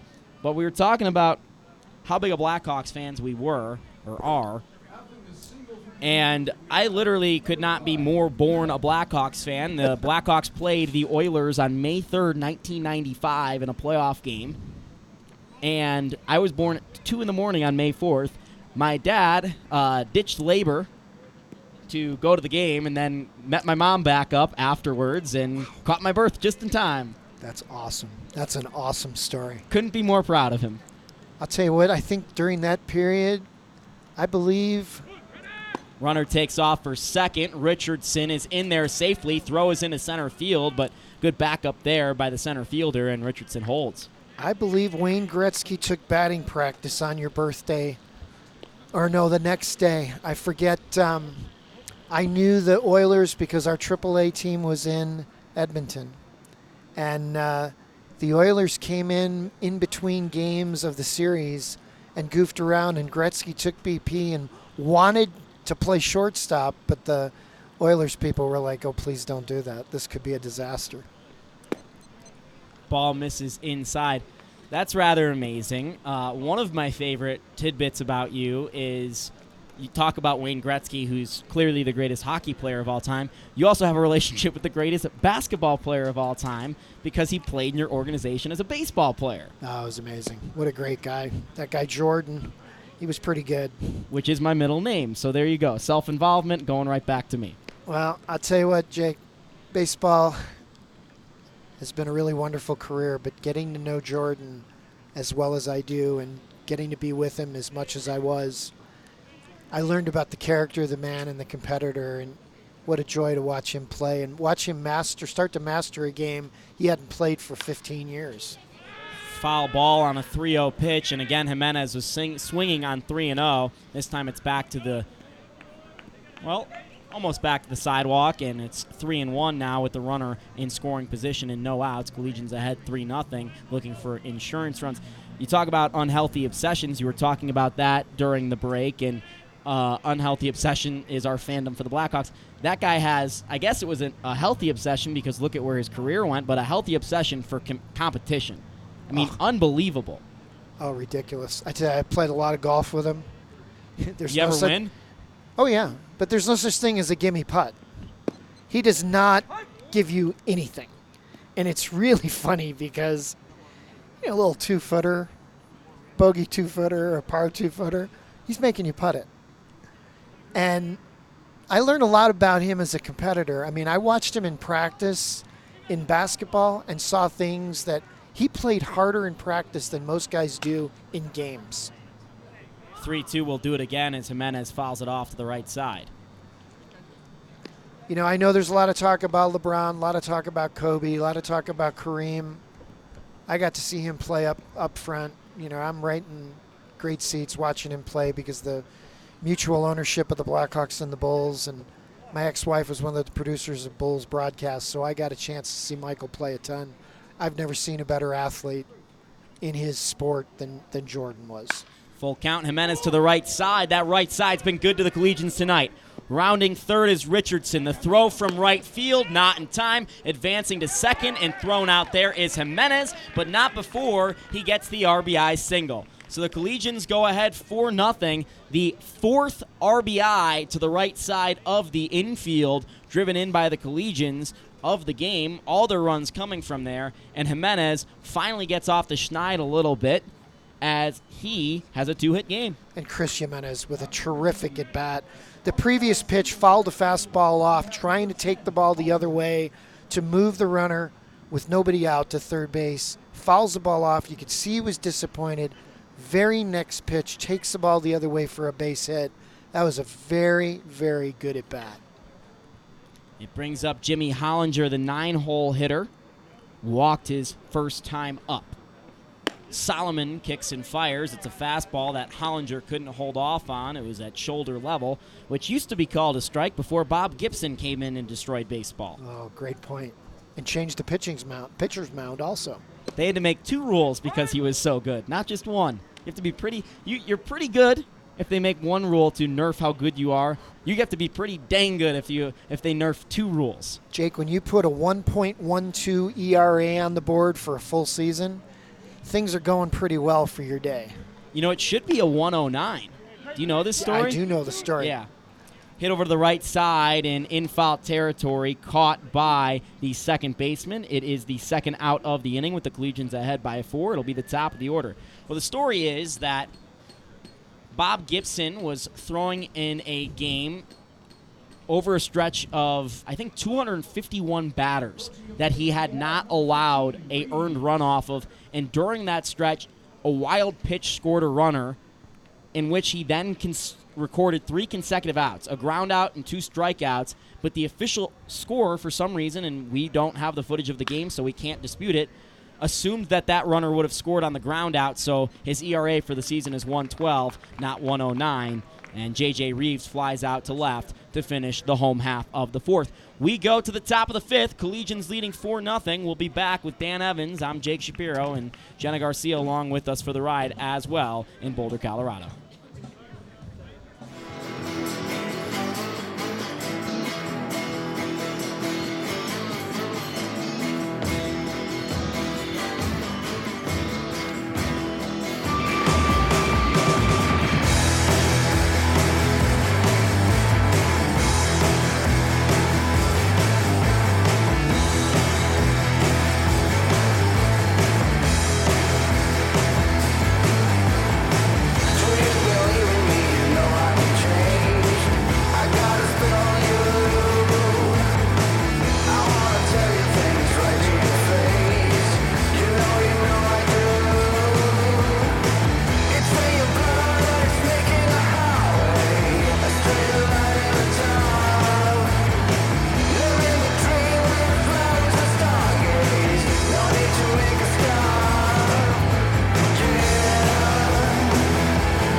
back for the top of the 5th inning. Jake Olafson cruising on the mound. We talked with Jake Olafson before the game. That was Jenna Garcia down on the field.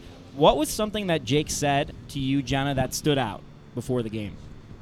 He said that he was specifically going to be working on getting a low number of walks and a high number of strikeouts, and I think that that's come to fruition here today.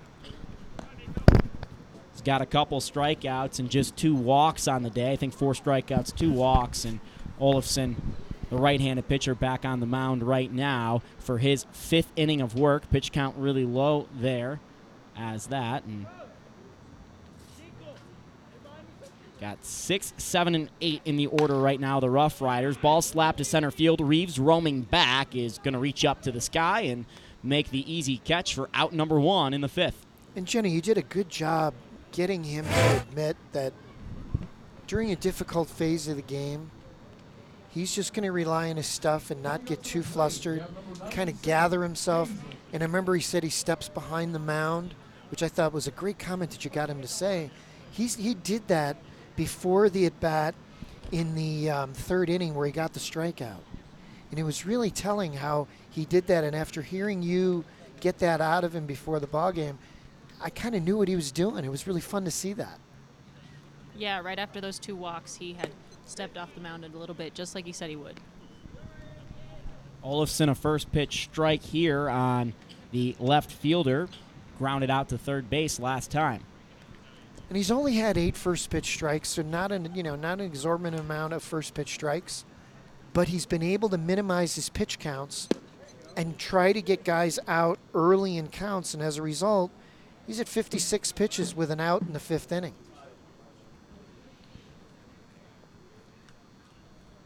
Head 0-2, looking for his 5th strikeout of the game. We're in the top of the 5th, 1 out. Collegians ahead 4-0. Jake Olafson has been terrific. The righty rocks, kicks, and delivers. Just misses inside on the left fielder. Not a bad pitch. Get the batter squirming a little bit before what's probably going to be a breaker away. That's what I believe Turner Davis is setting up. It's the classic inside-outside move in baseball and pitching. Olafson with his glove over his face now brings it to his side as he rocks and fires. Curveball and just didn't get it outside enough. It's fouled back to the screen. And Jenna, he seemed real composed before the game. I didn't sense that there were a lot of nerves. He looked like he was pretty composed, ready to pitch. Yeah, absolutely. He definitely was thinking about what pitches he would be using. And, after the interview ended, we were talking about his slider and his changeup and how he'd be going to those as his secondary options when the fastball wasn't working for him. We'll see what Jake goes to here. It's a 2-2 count as the batter Hansley has worked it back to even. 1 out. We're in the 5th. Right on right. Collegians starter looks in and delivers. Fastball misses away, and it's now full after being 0-2. There was a little grunt in that one, too. I mean, he was trying to throw a little bit harder and got out of his delivery a little bit, went glove side. Now this is his 3rd three-ball count of the ball game. Big pitch to not give the Rough Riders any hope in this 7-inning game and here in the 5th. Olafson's 3-2. Right back up the middle. It'll be a single to get the Rough Riders something going here in the 5th with 1 out. Great at-bat. It was a really good at-bat. And Hensley had a 1-pitch at-bat last time up. Now for him to go that deep into a 7-pitch at-bat just showed some maturity at the plate.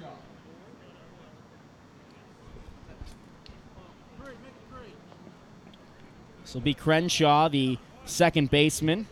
Reached on a walk last time, was stranded on third as the Rough Riders were bit by a strikeout and a double play in the 3rd inning. That was Olafson's only real jam of the game. Runner on first, Olafson from the stretch, first pitch of fastball, answering any question of, we haven't seen him from the stretch for a while. I don't know how he's going to do. Yeah, and you know what? When you haven't thrown out of the stretch for a while, it's always a little bit of a challenge. You just don't feel comfortable. You don't feel like your whole body's into the pitch, and as a result, it's a struggle sometimes. Misses there. It's 1-1. Trying to be a little quick right here. You can just see it a little more pronounced in his delivery as opposed to the slower stretch time we're used to seeing. 1-1 with 1 out. Slow to the plate here. Fastball and deemed a strike on the swing. Olofsson with 3 starts on the year, 12 2/3 innings coming into today. Only one of them to write home about, 5 earned runs in the other 2. And only 3 innings pitched and 3 2/3 innings pitched, while his one in the middle was 6 innings of 0 earned runs against the Farmington Frackers to start this month. Pitch misses high, and it's 2-2.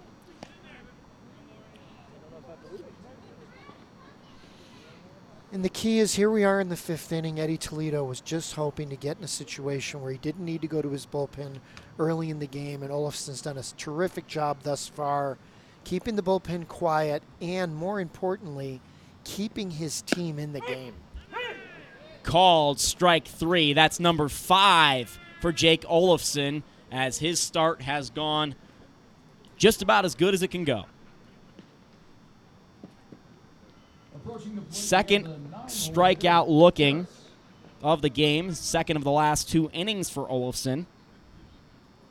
Looking to strand this runner on first.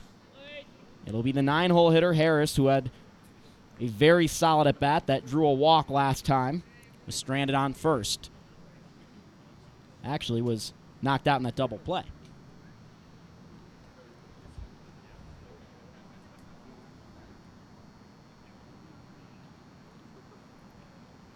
Olofsson's fastball misses inside. Fans were deterred a little bit by the rain today, as was our yoga event for the summer solstice. Want to talk about Colorado. Of course, our first day of summer and our summer solstice felt more like winter than a mid-February day. 1-0. Hit to the right side and hard. Richardson going back. This is over his head, and it's a home run for Harris. The high school kid playing in his 2nd game of the day with a 2-run bomb for the Rough Riders, cutting the Collegians' lead in half. Hey, that ball was crushed. 1-0 count, looking for a ball, got the ball in, hit it hard, and hit it hard the other way. There was never a doubt about that ball going out, and that is not a short porch in right center field. No, it's tough to go opposite field here. That's about 340 to where he hit it, and he hit it beyond the fence, beyond the sidewalk, in towards the Scott Carpenter pool out there. So the Collegians now have their lead down to 4-2. I loved Richardson's reaction. He took one step and turned and said, that's it. It's gone. That's got to be a good feeling. And Olofsson running into his first earned runs of the ball game, and he delivers a strike. That's exactly what you want out of your first pitch against the next batter, and that next batter is the center fielder McClellan, who is 0 for 2. Collegians bullpen starts to get loosed on the left field line as well. Rough Riders have not had that active at all. Would not have wagered that the Collegians would have their bullpen active before the Rough Riders the way this game has been going. Curveball, and couldn't quite get back towards the inside part of the plate. Well, and he's at 72 pitches now, and you're going through the bottom of the batting order. You usually wouldn't expect to have any damage, but now you're at the top of the order. He's been around the mid-70s in most of his pitch counts. So he's in an area that he starts to get out of his comfort zone a little bit, and we'll see whether or not he's able to retain his command. Jake, the first thing that happens in a pitcher when they start to fatigue, it's not velocity, it's command. And you'll see if his command goes backwards, that's just a matter of being a little fatigued right now. 2-1 with 2 outs. 2-out walk would not be recommended here. McClellan, the batter, watches a curveball into a foul tip, and we'll do 2-2. How big was that run last inning, the bottom of the 4th for the Collegians? That run made a huge difference in where the score is right now. looked marginal at the time, but now it's become a really big thing in this game, and you were thinking as the Collegians were going up that they still need more insurance, and we're still at a point where they probably do. 2-2 from Olofsson, looking to get out of this 5th inning. It's a pitch that misses wide, and Davis with some frustration there as his pitcher misses the spot. Well, and he looked for the ball in. He wanted the ball in right there, and instead he missed away, and that's what we were talking about. We're talking about command. This phase of the game, when there's a little fatigue going on the mound, usually it'll be mislocation. Could be Olofsson's last pitch of the ball game. We'll see. 3-2 with 2 outs. Curveball called. Strike 3. Strikeout number 6 for Jake Olofsson limits the damage in the 5th. We go to the bottom half of the 5th with the Collegians ahead, 4-2.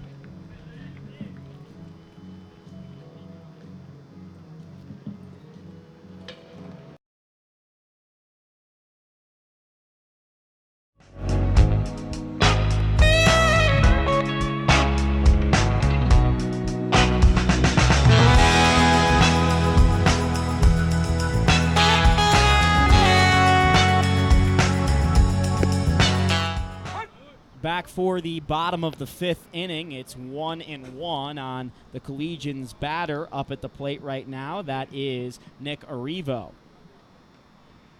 Walked last time up. Also reached on a fielder's choice. Came around to score the game's first run. With some real good base running. Remember, he stole second base when he was, effectively picked off, and did a really nice job getting to the bag. And as a result, look what happened. It's a strikeout. Arrivo trying to reach, and he will. A couple of misplays there by the Rough Riders have given the Collegians a leadoff base runner. Tough play. When on a breaking ball like that on a wet ground, if you see, look at the divot that the catcher, Harris, took up behind the plate. It's really hard to get your footing, straighten up and throw. Tough angle, and as a result, the runner reached. But that might turn out to be a real big play in this inning, because now at the middle of the order up, nobody out and a man on first, the Collegians have only a 2-run lead, and they're going to try to build this lead. And it's the 3rd time through the order for the Rough Riders. Pitcher Solomon. Jake Olofsson's day is done. We're getting word from the dugout. Got our field reporter Jenna Garcia downstairs with Jake Olofsson. Jenna, tell us more about Jake's day. I'm here with Jake right now, actually. Jake, what did you think about your stuff on the mound today? For the most part in the beginning, I had most of my off speeds working pretty well for me. They're working pretty good. Just had to get ahead a little bit better, but yeah, for the most part, it was all right day. 6 strikeouts, 2 walks. That 3rd inning seemed to be a little bit of a struggle for you after those 2 walks. What did you do in that moment to escape that kind of difficulty you were having on the mound? I just told myself I got to speed up my arm action and just get down on top of the ball and just pound the zone. That's what I did and got myself out of it, luckily. You said coming into today's game that you wanted to lower your walk count and you wanted to increase your strikeout rate. Do you feel like you accomplished that here today? Yeah, 1 less walk would have been nice and maybe another strikeout or 2, but that's okay. I'm happy with that. I can improve on that for next game. Congrats. Great start. Thank you, Jake, Jenna. that was... Go ahead. Sorry, go ahead, Jenna. Oh, we lost her, but thank you, Jenna. Thank you, Jake. Back upstairs, it's Dan Evans and Jake Shapiro. We've got a runner on first. It's Nick Arrivo. He reached on that strikeout, and error at the plate is Hunter Hudson ahead in the count 3-1. And what we saw from Olofsson today was a very economical first 4 innings, which allowed him to get in some trouble in his last inning, but still had enough bullets left in his arm. And again, Arrivo takes off for second in the middle of a pitch, and this time Solomon's able to catch him without much of a problem. He's going first move, Jake. One thing Solomon has done is he's been very fixated on the hitter today and hasn't paid a lot of attention to base runners. So Arrivo twice now is trying to go first move, trying to get to second base. He's 1 for 2 on the day. Not a bad rate.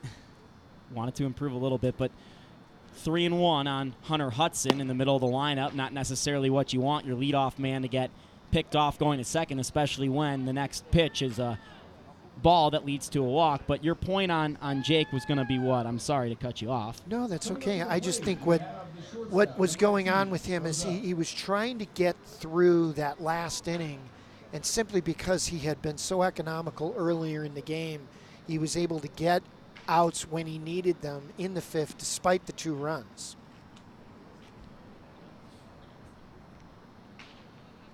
Hudson on first. The batter's Roselle. He's 0 for 2 on the day with a line out and a ground out. First pitch is called a strike. First of a doubleheader between the Collegians and Rough Riders, both 7-inning affairs that are league games. We're in the bottom of the fifth, rather, with the Collegians ahead 4-2.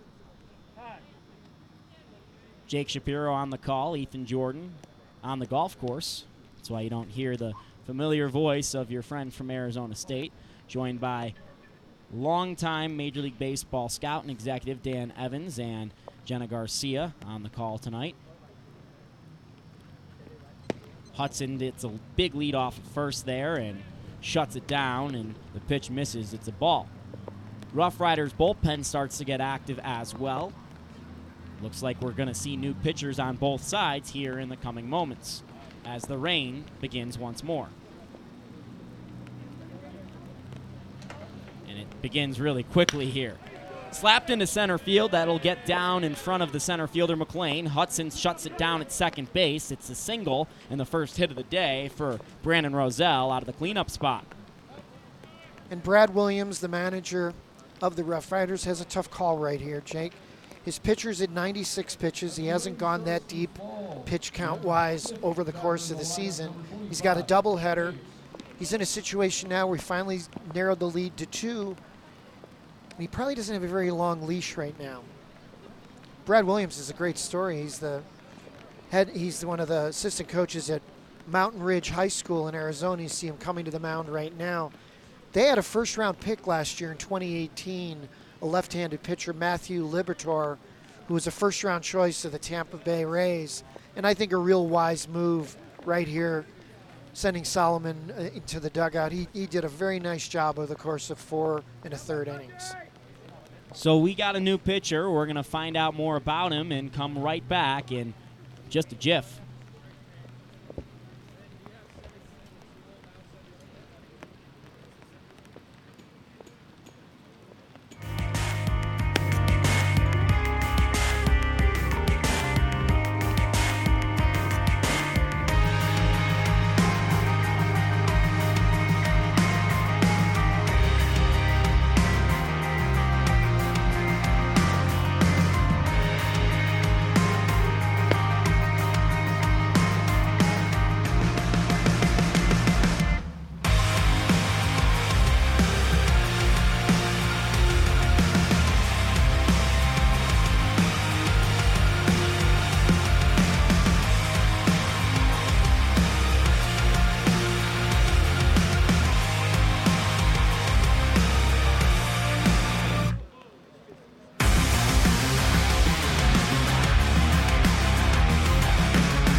Back for the remainder of the bottom of the fifth. Collegians ahead 4-2, which is good news in Boulder because the Collegians just surrendered 2 in the top half of the 5th on a 2-run home run hit by Harris. New pitcher in the game is David Kirby, number 16, the right-hander for the Rough Riders. Comes into a really tough spot, first and second with 1 out, and the Collegians' best power hitter, Turner Davis, at the plate. First pitch is a ball. After 4 1/3, Solomon was done. He was nearing 100 pitches. And I'm sure, Jake, one of the most difficult situations with rain is that the mound was probably dry in the bullpen because it had been covered most of the game. So now you have a situation where you come into the field mound, and the field mound is wet. So as a result, he's got to come in with 2 guys on and throw strikes. Whoops. And lucky that ball wasn't thrown away as his shortstop, Hartso, and he miscommunicated there on that pickoff attempt. They kept the double play in order with a great play and a short hop. That would have been runners on second and third with an out. Could have had the tying run 180 feet away, and instead everything's in order. That's a big play that doesn't show up in a box score. See the rare third baseman with an umbrella out there, Mark Goodman, the Collegians pitching coach.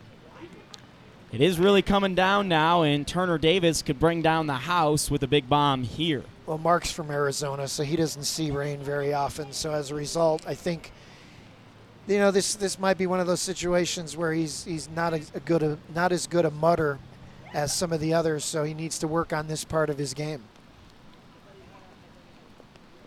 2-0 the count. Pitch to Davis is fouled back. It was just a bit too inside on his hands for his liking.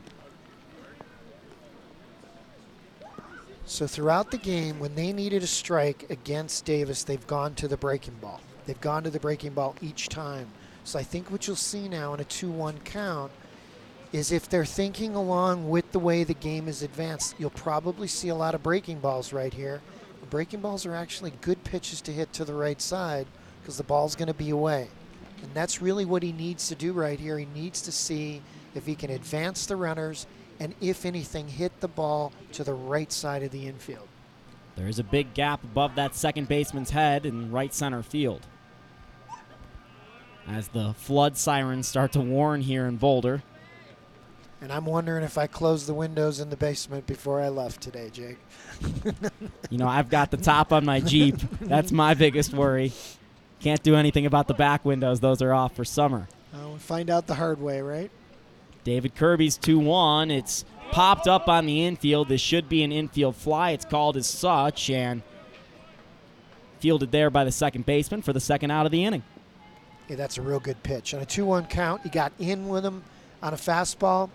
Davis aggressive, good swing path. He just got tied up enough. This is a tough time of the day with the lights, because the lights are starting to take effect. And what you saw there is the second baseman Crenshaw lost the ball at first. And it was going to be a tough play for Hartojo to come over, but as a result, he found it and he was able to make the play. And the color of the sky is nearly the same color of the ball right now as Kostecka watches a ball to start this at-bat. One of the toughest things about this field, and we're not seeing it today because the sun isn't out, but fielding fly balls in left field later in the day because the sun is right between the press box and the mountains, hit into right center field. That's that right center field gap. Connor Kostecka puts the ball right there. 1 run comes around to score. Stopping at third is Brandon Roselle, and it's an RBI single for the Collegians. This time, it's Connor Kostecka. And he went down and got a ball in the deeper part of the zone. Didn't even look like it was a strike. Looked like it was a good 1-0 pitch trying to get him to chase. Stayed on the ball a long time and got the ball into the right side of the outfield. I thought that was a real good at-bat. The umbrella is working at third base. Did he wave the umbrella or wave his hand? It was really great. He held the umbrella and waved with the other hand, showing great dexterity. This is the kind of thing the coach is working on in summer baseball. You just don't usually see this efficiency, one-handed coaching so efficient. I'll tell you one thing. I know now that his indicator is not his left hand, because the left hand is grasping the umbrella. That's great. That's something that you have to be really watching baseball for to be noticing, hey, he can't use his left hand. Smashed into left center field. Going back is the center fielder, and hitting the center of the wall is Richardson's shot. 1 run scores. A second run coming around the bases scores as well, and it's a 2-run double for Kelby Richardson, the biggest hit of the Collegians' day thus far, and they lead 7-2. Hey, Jake, he's hit the ball hard all 3 times up. His first out was a ball hard hit to center field. The ball was hit deep and hard, made a good play, got the base hit his last time up, and then this time had a very, very big double to open up this lead to 7-2. So in the bottom of the 5th, it's a 5-run lead for the Collegians as they've added on 3 here after giving up 2 in the top half. Jake Olafson going to be not only in line for the win, but it'll take a massive problem from the bullpen to change that effort from Olafson. And the bullpen of the Rough Riders not providing the look that they wanted. David Kirby has come on and has retired 1 and has surrendered 3 runs, only 1 tasked to him. That finishes up Solomon's line, though. And Solomon goes 4 1/3, gives up 6 hits, 6 runs, 4 walks, and 3 strikeouts in his 96-pitch outing. He actually did very well until this very last inning when he struggled a little bit, walked a guy, the second guy up. The strikeout wild pitch turned out to be a big part of this inning. Pickoff attempt, and Richardson's caught out there. And making the 3rd out towards third base, which has been the Collegians' nightmare this season, is Kelby Richardson. But he added on 2 with a double earlier on in the inning, and the Collegians lead by 5, 7-2, going to the top of the 6th.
Back for the top of the 6th after a brief delay to take care of the field. I'm Jake Shapiro, joined by longtime Major League Baseball executive Dan Evans in the booth. We've got a pinch hitter. It's Myro Ibarra coming up in place of Schiffner, the third baseman. he finishes his day 0 for 2, a strikeout and a ground into a double play, pretty much as bad as you can get from a day, and that's sometimes how it works in baseball. We've got a new pitcher on the mound, and that's John Kea. But first, let's talk about Jake Olafson, who had a terrific start. I'll tell you what, he was very impressive. Came back in a really difficult portion of the ballgame after consecutive walks to open up the third inning. Got a strikeout and a ground double play, which Jake will tell you was a real benefit of a hit and run, starting the runner at first base, which got him a double play because the shortstop was at the second base bag. Threw very well, very, very economical with his pitch count. As a result, 76 pitches in 5 innings, about as good as Eddie could ask for in a game with a wet mound, difficult conditions. Gave his team a chance to use their bullpen efficiently towards the end of Game 1 and Game 2. So Kea, first ball hit right back at him, and that'll get you involved here at Hawaii Hilo. He's struggled for the Collegians this year thus far, has worked in a bunch of different roles, but has yet to find one that has suited him. Had a good first base side of the mound. He's just getting a feel for where, he's comfortable. Keep in mind, he's a position player prior to last year. So this is a work in progress. Only 2 as this ball hit over to the third base side onto first. Hollinger kind of short-armed that, but picked out by Hudson. Hollinger did Hunter Hudson no favors at first base, but Hudson able to make up for his teammate and get number 2 of the inning in terms of outs. Tough play, wet grass, soft field. When the ball skips like that, it takes an irregular bounce. He got out early, and the throw took him off the bag somewhat, but was able to retain connection with the bag. That's a really difficult play for a first baseman. Brings up Levensteins. He's grounded out twice in the ball game. The pitching lines of Kea this year, he's only pitched at this field. This is his 3rd time. He's pitched on the road a bunch. He's actually only worked 2 clean innings in terms of earned runs in his 5 or 6 different appearances, rather, but only 1 in terms of complete clean because of one of them he inherited runners and allowed them to score. So John rarely has started innings, and that's a tough spot for relievers to be in, and you see him starting an inning here and absolutely thriving, going ahead 0-2 on the count on Levensteins here. John, the righty, works out of the stretch all the time. Looks in here in the top of the 6th, 5-run lead for the Collegians. Strike 3 called. John Kea capitalized the K. We're on to the bottom of the 6th.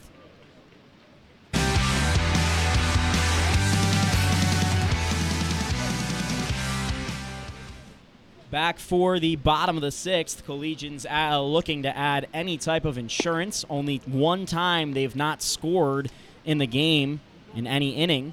They've got 2-1-0-1-3. That's the line score for the Collegians, and have only allowed 2 runs, both on 1 hit. It was a 2-run home run by the 9-hole hitter Harris for the Rough Riders. Collegians ahead 7-2 here in the bottom of the 6th. And looking to just make it as easy as possible for John Kea, looking for a Persuado 2-inning save. Jake, I tell you, I've been so impressed tonight with the at-bats from Chris Jimenez. Jimenez, last time, the last inning, there was a pickoff to end the inning, but the count was 2-0. The previous at-bat, he worked the count full, had an 8-pitch at-bat, had a base hit, hard single to right center field. Previous at-bat went 6 pitches. Just good feel for the strike zone. There you go. Jimenez rewarded. It's in the gap. Rounding first, headed for second. Will it be a hustle double? It is. So Jimenez, with his 3rd hit of the ball game, held hitless in his last 2 after an absolute tear. And Chris is back into his old ways for the Collegians, and it's a leadoff hit there. And don't forget about the green light on multiple at-bats today. He had 2 at-bats today with 3-0 counts where he was given the green light despite struggling.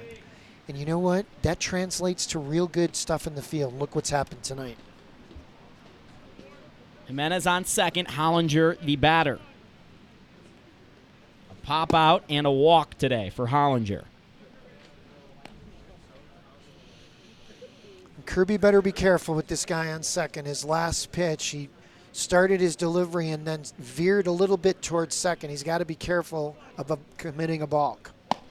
And perhaps a bit too worried there as his face was turned towards second when he delivered the pitch, and the curveball went above Hollinger's head. And here's inexperience. It's a 5-run lead, 6th inning. There's no way the leadoff man's going to try to steal third. There's no reason for him to be that worried about the base runner. Jimenez isn't going anywhere. So as a result, just one look him and come to the plate.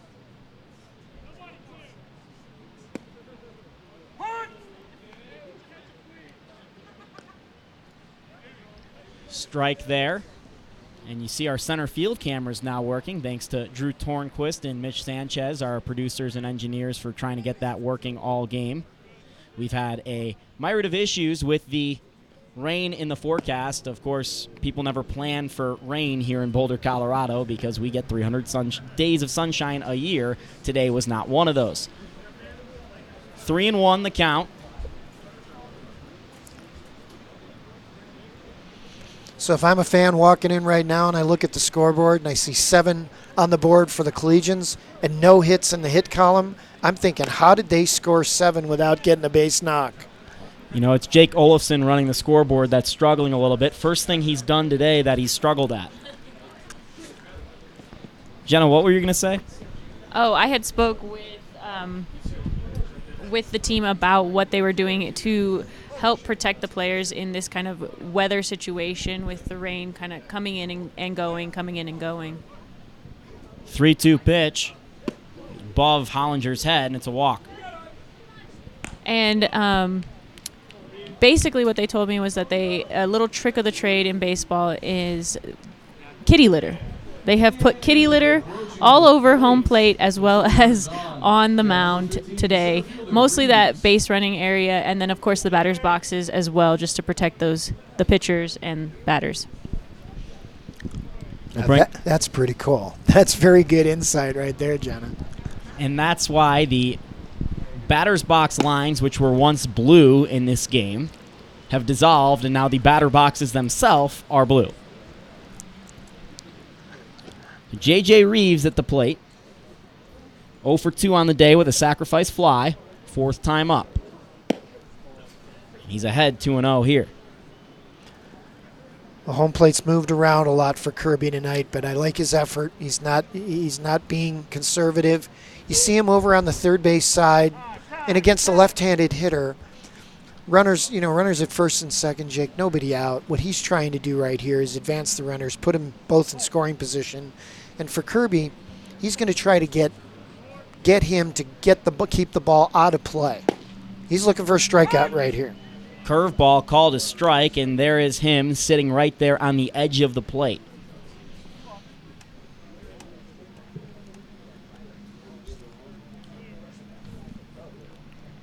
Two and one, slapped over to the left side. The shortstop, Harso, has a tough play and not in time. Probably should have just held on to that ball and does no damage anyway. So the bases are loaded for Nick Arrivo with no outs in the bottom of the 6th. And not only can the Collegians win it with 3 outs in the top half, but a couple more runs here and the Collegians will get the Mercy Rule walk-off. And how good would that be for Eddie Toledo? He wouldn't have to use another reliever next inning. That would be terrific for him. Wouldn't have to use John Kea another inning is probably the plan. Yeah, I agree. After such an efficient inning he just had. First pitch strike on Nick Arrivo.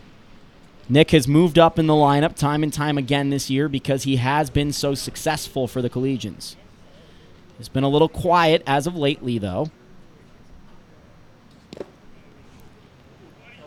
Count is even at 1 apiece.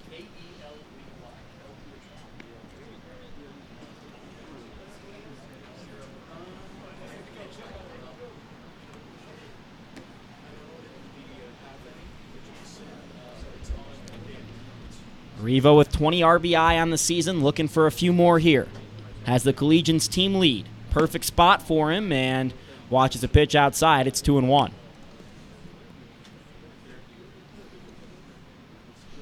Arrivo going to school in Arizona. like Goodman, probably not used to the rain, but has dealt with it admirably today with the Collegians ahead 5. 2-1 pitch. It's grounded into the dirt and foul.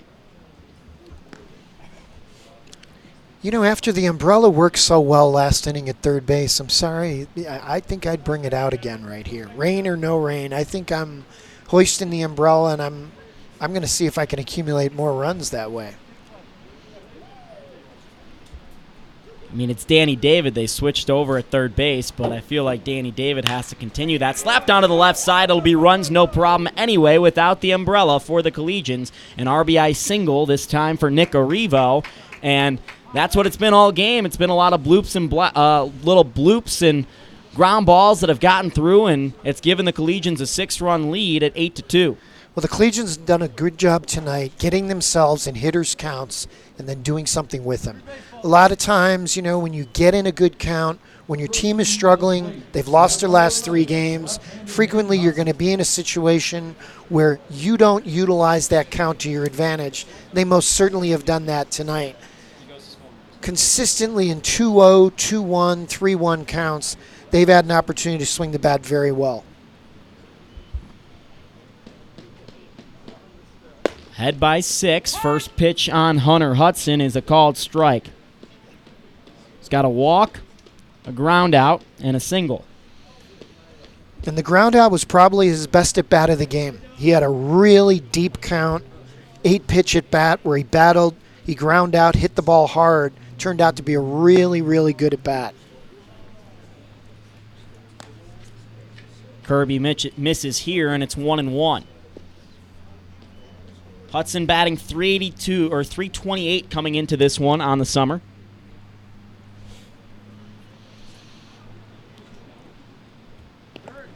In the dirt, and nobody going anywhere. Could really put this out of reach here with the score 8-2. And Jake, Hudson's usually a catcher, right? So he turned out to have a really good play in that last inning. The second out, the ground ball to third where he made the good pick and kept the inning in order where no one advanced. That was a really good play for a guy playing out of position. More impressive, yes, no doubt. And that catcher's glove is a lot different than a first base glove. I guess the only 2 true mitts on the field, the first base mitt and the first base, or the catcher's mitt. You know, because the distinguishing factor there between a mitt and a glove is do the hands separate, and the first base mitt and the catcher's mitt do not. They can be gloves, but a shortstop cannot have a mitt. A shortstop can have a glove. Well said. And there's regulations too about how much glove you can use at certain positions on the field. 3-1 pitch to Hunter Hudson, slapped foul. It's a style thing. When you spend your days writing, you think about the dumbest things to get mad about, and you start to get mad about them. So I need books with pictures. I'm sorry. That's what I need. That's why we're doing broadcasting. 3-2 on Hunter Hudson with no outs in the bottom of the 6th. He takes the walk. And that's a great job in the summer season of not trying to do too much and coming away with the glory of a grand slam, just taking your walk and heading to the next base. And Hudson's done that all year as he came into the game with the Collegians' lead in walks at 15, tied with J.J. Reeves. And it brings up Brendan Roselle. Well, now you're in a situation where the mercy rule is definitely part of this game. So, you know, this turns out to be a really critical time of the game with the second game coming and weather with some intermittent rain.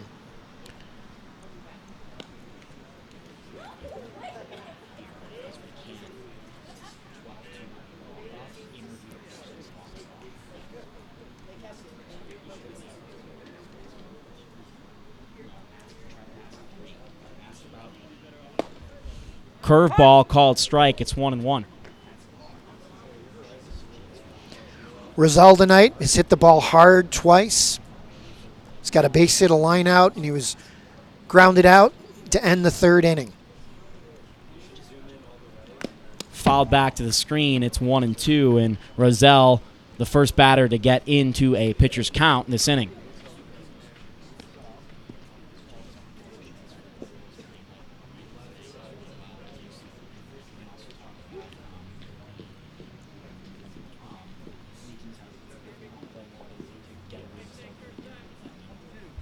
So 1-2 count on Brendan Roselle here. Bases loaded. Collegians ahead by 7 in the bottom of the 6th. Winning run is on first base, and it's slapped over to that right side, stops in the wet grass, on to second for 1, and no play at first. So they do get 1 out here, but the Collegians will take an extra 90 feet all around the base paths besides that guy on second, and with 1 out in the bottom of the 6th, that'll bring up Turner Davis.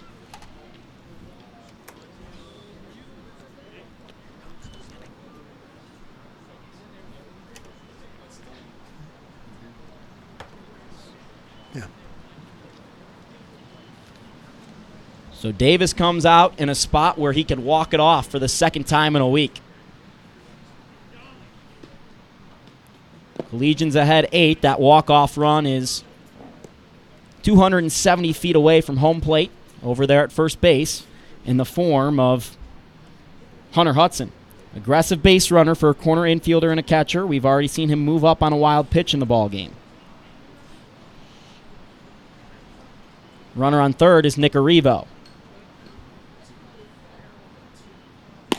I'm sorry, it's Brendan Roselle on first, not Hunter Hudson. He was just retired on that fielder's choice. Roselle probably the fastest Collegian, so that's good news. 1-1 with 1 out. Kirby trying to keep this game a game as a bobble at first base on the pickoff attempt.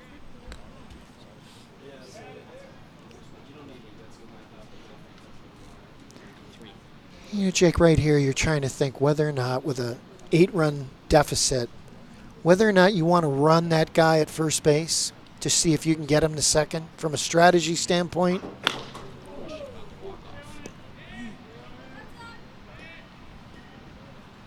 Foul ball there, gets out of play to the left side. I mean, you don't want to do anything to irritate the other club when you have a second game coming, but you're also thinking about the well-being of your pitching staff.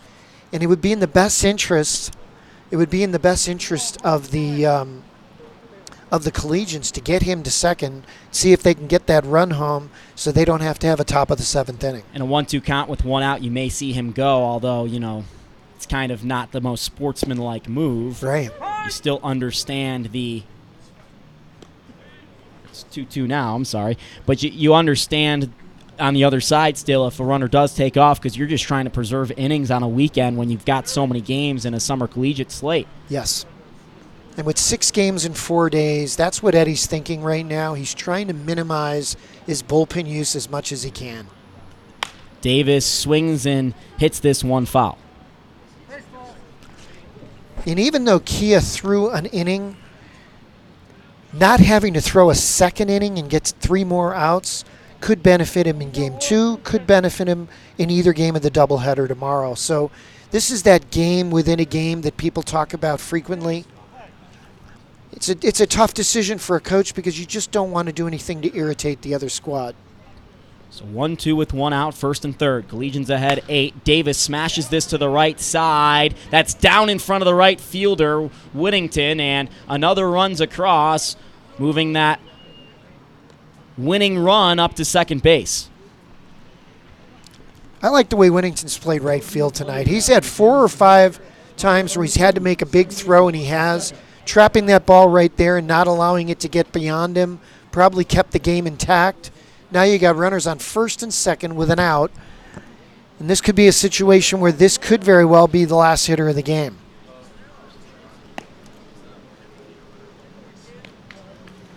Connor Kostecka at the plate, Kelby Richardson to follow. And boy, would it be nice to see Kelby Richardson come up to the plate, although I'd like to see Connor do the trick as well.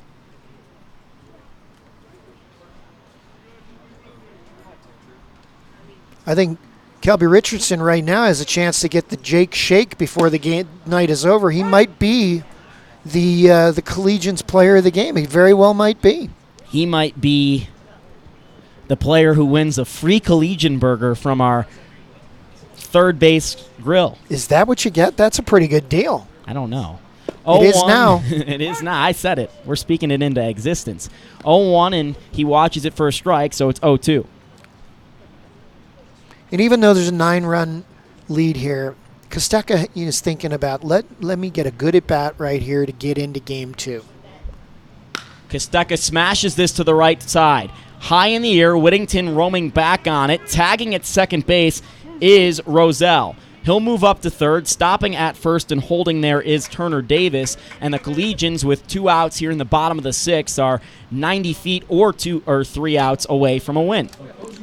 Just missed that ball. Hanging breaking ball. Had a good swing at it. Even though it's an out, it was a very productive out. Moved the runner to third base, and he just missed that breaking ball. Just a little bit off the barrel. Ball snuck in a little bit on him. Otherwise, that ball might have been a souvenir. Yeah, he just missed that by 1/8 of an inch. Richardson watches a ball on the first pitch from Kirby. Richardson had 3 really good at-bats so far in this game. Hit the ball hard each time. A couple of hits to show for it, including a 2-run double. 9th batter to come to the plate this inning and fouls it back to even the count at 1 apiece. Led off the second inning with a real hard hit ball to center field. And ever since then, he's gotten more aggressive. It's interesting, Jake. I think one thing the Rough Riders did is they threw him a lot of breaking balls. All 5 of his pitches his first time at bat were all breaking balls, and he hit the ball hard. And I think they shied away from him at that point forward. Collegians 90 feet from the win. Kelby Richardson watches this for a strike. He's down in the count 1-2. He's been the best player offensively for the Collegians today, so of course he comes up in this spot because that's just how baseball always seems to work. He flew out to center and has a single and a double. Is knocked in 2 already. 1-2 count, strike 3.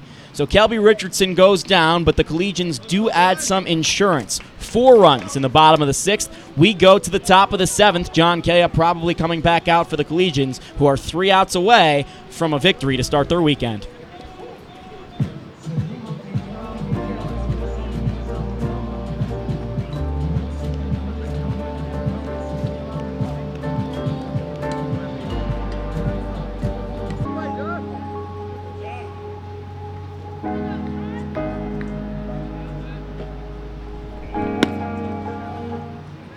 Back for the bottom or the top of the 7th with Dan Evans. I'm Jake Shapiro. Collegians ahead 11-2, and they just added 4 in the bottom half of the 6th. John Kea back out for his second inning of work. Ball smacked to the left side. Nick Arrivo in left field reaches up to the sky, takes care of that for out number 1 here in Game 1 of a doubleheader between the Collegians and Rough Riders, both 7-inning affairs in league action. Rough Riders the bottom of the league right now in RMBL play. The Collegians in the middle of the pack looking for a win to kickstart their weekend. John Kea, good to see him out there succeeding. He's struggled at times this year. First pitch here, a strike. He's been a very impressive strike thrower in this brief outing so far. He's thrown only 11 pitches, Jake, and I tell you what, he's attacked the strike zone with his fastball. Fastball and foul tipped, and Kea ahead 0-2 looking for his second strikeout. He's only thrown 2 balls during this entire sequence of these 5 hitters he's faced. And that, tell you what, if you're the coaching staff of the Collegians, you're loving the fact that Jake went in and threw great 5 innings, and now Kea can come in and finish this up cleanly. Broken bat grounder to the second base side. Kostecka up on it and throws it right into the Rough Riders dugout. Hopefully everyone's okay in there. But Connor must have lost the ball with a little slickness on him. But that was a great pitch again by John. He had a little more time than he knew, and you know the problem when it's a wet field, you just don't know what kind of ball you're going to get when you grab it. Just couldn't get the handle on it, and as a result, I think he accelerated his arm, thinking he had a little less time than he did.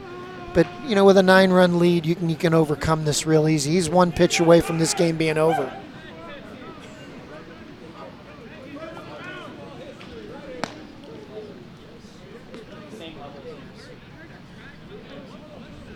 The Rough Riders dugout gave Connor a good time about that.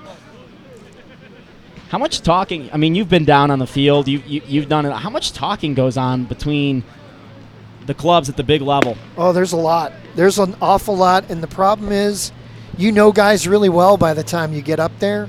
So there's a lot of razzing back and forth, and the guys who are hanging on the top of the dugout and their arms are over and they're chatterboxing a little bit. It's not always really nice things about the other squad. You know the guys on the other team who really don't like to be spoken to, and those are the guys who seem to be a lot of comments directed to. Kay at 1-1 with the runner on second. Collegians ahead by 9 with 1 out in the top of the 7th. 2 outs away from a victory, and Kea delivers a ball. First time he's been behind on a batter. So here's a situation where you got a 9-run lead. There's 1 out in the 7th. Don't even worry about the runner on second. All you do is go in, take a peek at him, and come to the plate, and don't worry. Fastball called strike on the inner half. And for a lot of young players, they think you have to be a bit automated, where you always have to check that runner. 1, 2, 3, look him. Jake, you don't. Right now, he's not going anywhere. And because he's not going anywhere, your focus should be that guy 60 feet 6 inches away. And that's exactly what he's doing. And remember, he's a conversion. So these situations are newer to him than most of the Collegians pitchers. And this is a good move by Davis, just coming out, settle him down a little bit.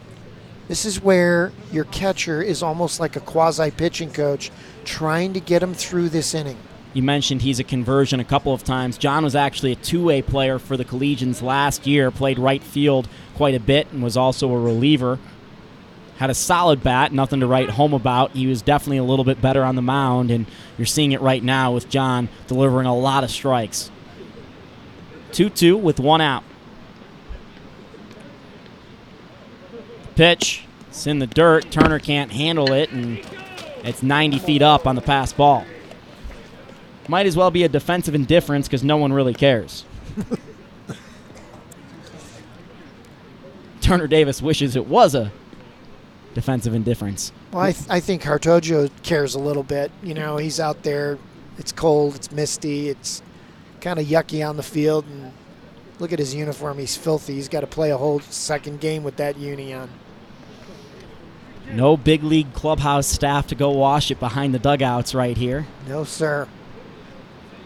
Kea looking to evade the walk. 3-2 with 1 out. Just misses a bit wide, and it is a walk. So first and third with 1 out. The batter will be Crenshaw, the second baseman. Jake, early in his career, Paul Konerko was with the White Sox. When I was at the White Sox, we played a doubleheader, and Paulie had a great first game. But his uniform just got destroyed. So I'm downstairs in the clubhouse between games.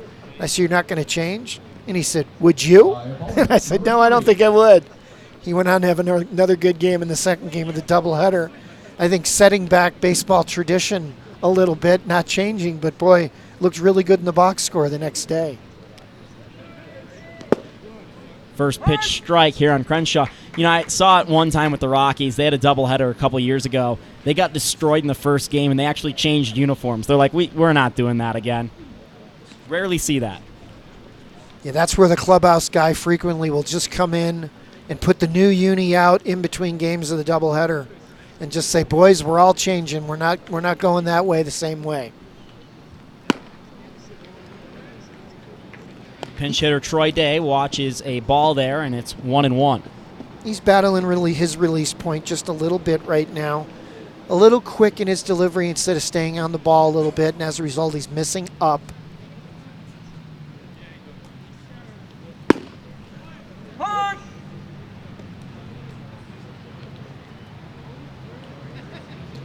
You know, here, Jake, it's almost pitching practice. You know, the focus is really counting outs. There's 2 more to go. You're not really worried about the base runner. You're just worried about throwing strikes and getting this one in the book. And it's really coming down now, speaking of getting this one in. And Kea gets that into the strike zone for his second strikeout of the game. Collegians 1 out away from a home win. It looked like a slider right there. Looked like, no, is that a changeup? Fastball. Just a fastball with some good life. Boy, the color analyst on a real roll here in this inning. That ball had real good late down life. He's got, you know, the couple of the Collegians are here in the back. It looks like he's a guy you don't want to play catch with. Looks like he's got a kind of a heavy fastball. Am I right? He's a thumb pounder. I used to hate playing catch with guys like him. Ooh, and Turner just took a bad one on a foul tip. Yeah, I've actually played catch with John a couple of times. I don't think he's broken out that good stuff against me. John actually caught my first pitch last year. I threw out the first pitch at one of the Collegians games. That was cool. I think they were like, oh, we need to do someone to have the first pitch, and I was around, so I did it. I'm sure he had like a thumb pad and a cushion for that first pitch for you. Oh, they broke out the radar gun because they wanted to make fun of me, and they were actually semi-impressed. I Would think I was in the mid-60s. Would the number get pulled over on the freeway? Depends on the state. Ooh, good answer. So let me guess. I'm saying upper 60s. Mid-60s. Hello. And again, I have arm problems too. So mid-60s with Doesn't arm everybody? problems. Yeah. You know? You haven't even. I should do it on the mic. There's a hole between my shoulder and my torso. It cracks every time I move my arm. You know, that's a great thing, Dan. Whenever on a date with a girl at the movie or something like that, I always have to sit to the right of her because I can't put my right arm around her. I have to put my left arm around her because my right arm doesn't go that high anymore. So you can only go to your left. Yeah, I can only go to my left. That's what the advanced report said. It's great. 0-1. And Kea steps right back there and delivers a strike. Collegians 1 strike away from a win on this rainy night. Ahead 11-2, John Kea looking for the close to this game. Started by Jake Olfson. What a wonderful job he did. Collegians offense has been on fire all game as well. First and third, 2 away. 0-2 count from John Kea. The pitch, just missed there. The Hawaii Hilo student. That was the Hawaii heater right there. Boy, does he have a nice Hawaii heater. Used to that rain in Hawaii, one of the rainiest states in the Union. Kea comes set. Looking for the end of this game. 1-2 and smashed on the right side. If it's fair, it's extra bases. It does stay fair. Day is headed to second, and that's 1 run across. Day slides into second base. Out! So he didn't need to go to second, but he did anyways, and the score ends 11-3. It's an outfield assist to end the game coming from the arm of Kelby Richardson, who just so happens to be our player of the game offensively. Jenna Garcia is going to go catch up with Kelby in just a second, but for now, Dan, what were some of the things you noticed? You were telling me between the breaks how great the Collegians offense looked in terms of an approach. Well, prior to the game, the Collegians coaching staff said that their hitting was ahead of their pitching right now, and they were really looking for a big outing out of Olofsson. And Olofsson delivered, gave him 5 strong innings, threw a lot of strikes, minimized his pitch count, necessitating very little bullpen. The result, Jake, is the offense carried the club, but they didn't need to beat up their bullpen very much. I thought a very impressive offensive outing from the Collegians, constantly capitalizing in at-bats when they had hitters counts, and a very efficient use of their offensive game. An impressive game. A really nice way to start the weekend. It appears that we are not going to have both games of this doubleheader on the field. No, you need to get Kelby. And we're waiting for Jenna to get Kelby Richardson. Yeah, I think the umpires have called this for a second game. I'm not sure quite yet. I mean, you rarely see teams shake hands in the middle of a doubleheader. Rarely see teams shake hands at all at this level, actually, now that I come to think of it. And they are working on the mound, so I'm not exactly sure what's going on here, but no one seems in a rush to get out of the park. And I'm doing a wonderful job of stalling, speaking of not in a wonderful job to get out of here. But, again, it was Jake Olofsson with the start for the Collegians, and John Kea finishing it up in a good offensive day. Jenna. And Olofsson, Jake, when you look back, 28 pitches in the first 2 innings. Stat line, 5 innings, 2 hits, a couple of runs earned, 3 walks, and 5 strikeouts. And when he left with the game absolutely in order. Gave up a 2-run bomb in the 5th inning, a real nice piece of hitting by the 9-hole hitter Harris. But I'll tell you what, the first 3 or 4 innings of that game is the reason that Olofsson was able to get as deep in the ballgame as he did and break the Collegians' 3-game losing streak. Collegians do have a doubleheader here at home tomorrow that is in question due to the weather as well. We'll see if we're able to get that in. We have yet to have a rainout of a whole home date ever in Collegians history. always trying to get these games in, at least one, and sometimes they've been shortened to 7. So we'll see if the Collegians are able to continue their hot stretch, and a really great way to start their weekend no matter the situation. I think the guys are putting on the field in the kitty litter for tomorrow, not for tonight. It looks like the Rough Riders are grabbing their stuff and heading out of here. But I do want to send it down to Jenna Garcia, who is on the field with Kelby Richardson, the offensive player of the day. Jenna? We're here on the field with the player of the game, right fielder, Kelby Richardson, who comes from Benedictine University at Mesa. Kelby, your starting pitcher goes deep into this game. What did you see as his contributions to tonight's game? Just staying in the strike zone, getting guys out. A single and a double for you. Obviously, a great game offensively. What were you seeing at the plate tonight? What was I seeing on the plate? All right, well,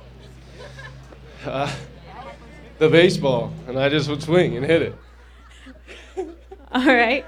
And, how great does it feel to go into this weekend set of games with a win after, you guys have struggled a little bit in the past couple weeks? Yeah, it's great. It gives us the hey, shut up! Yeah, it gives us the momentum. Thanks, fellas. Thanks, Kelby. Thank you. Kelby, I've got a question for you. Kelby, come back down here. Keep me on pot 2. Keep me on. Kelby, come back here. Kelby. Lucky raffle number. You didn't get one tough question there from Jenna. I'll give you one tough question. How come you weren't able to walk it off? I choked.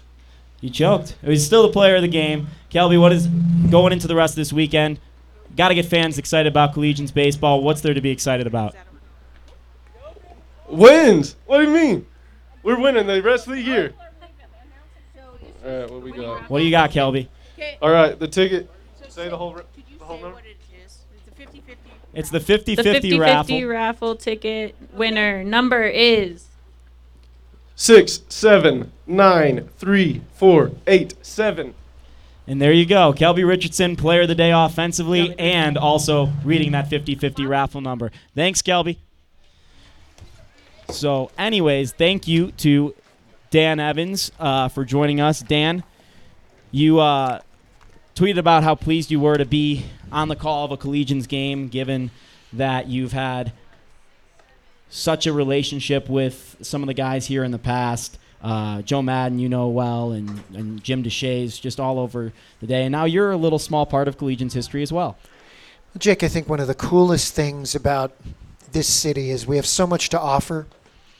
And to be able to see players like Tony Gwynn, Terry Francona, Joe Carter, Jim DeShays, Joe Madden, as part of the history, the very fabric of this baseball history of this great city, it's really a lot of fun. And I think what consistently the Collegians do is they put a really good product on the field. It's I was here a couple times last year, came with a couple friends, and had a great time at the ball game. So I'm really happy to have a chance to watch this today, and I'm glad I got to meet the really high quality and high character in that dugout. There's some really good young men in that dugout and a terrific coaching staff, and I wish them the very best the rest of the season. Well, we'd be happy to have you on color again sometime throughout the course of the year. That is Dan Evans, longtime Major League Baseball executive. A big thank you to Jenna Garcia, bilingual Rockies radio broadcaster. I am Jake Shapiro, your Vice President of Media and Communications and the voice of the Collegians, signing off from this 11-3 win over the Rough Riders. Collegians win, Jake Olafson on the win, John Kaya comes in relief, and Kelby Richardson with a couple knocks for the Collegians as they start their weekend off right.